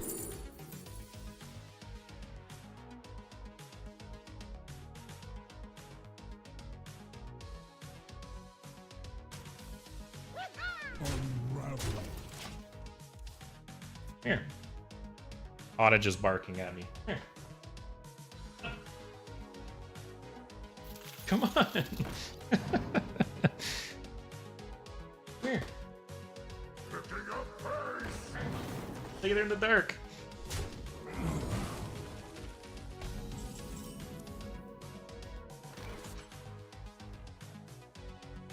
She's literally at the entrance to my office, like huffing and puffing at me, but doesn't want to come in. Let's get this going, I guess. Oh, this has to be like a Reno Priest.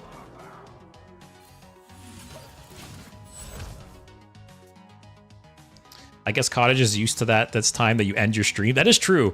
Actually, my girlfriend always tells me that she could be like sitting on the couch with Chalupa, and I will start doing, like, Chalupa will be dead asleep, right?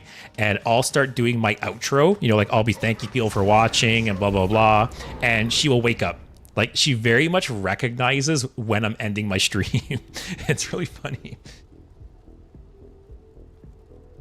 Christian, maybe they should give Zephyr's AI to Khadgar, to be honest. For what it's worth, I feel like Zephyr's has gotten really stupid over time. Like, some of the options you get from Zephyr's are really bad. So that wouldn't even be that much of an upgrade.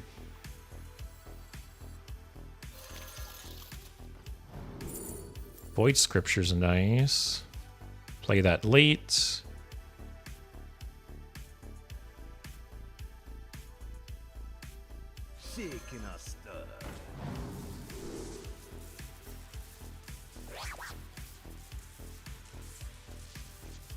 These all aren't great. Hey, having fun yet? All right, we're aggro now, guys. Also, Svenny, how does 2 Surflipods synergize with each other? I was actually wondering the same thing. There was one game where I had the opportunity to play a second Surflipod before the first one triggered, but I didn't do it because I wasn't sure what was going to happen.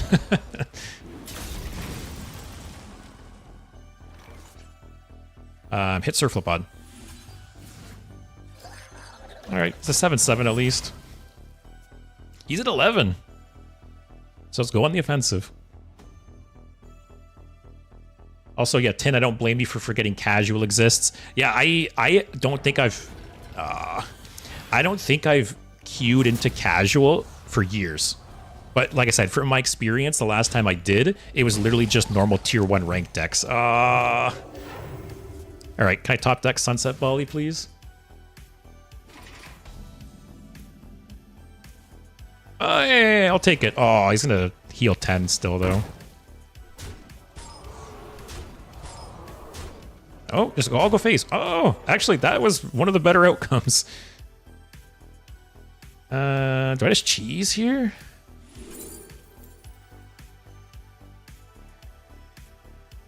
I've played no spells. Do I just push face and cheese?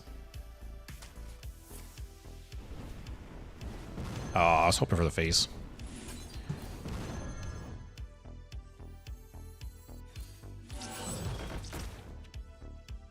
Oh. Actually, I'm going to ping this now, because if this dies, it'll shoot his face.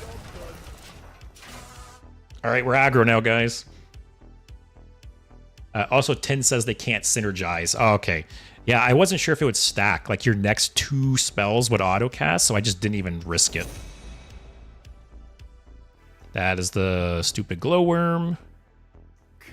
Which isn't that bad, right? I have a full board. He's at 10. Also, Svenny, I wish you could complete achievements in casual. I honestly didn't know you couldn't complete achievements in casual. I'm surprised, because it's not like you can, like, queue against your friends in casual, right? I didn't even know that was the case. But yeah, maybe next week I'll have to try casual out again, because like I said, it's been years. But from my last experience, it was just normal tier 1 decks. I wish there was some way they could enforce like a casual queue. Like you can only queue up for this this mode if you have like a homebrew deck or something non-optimized.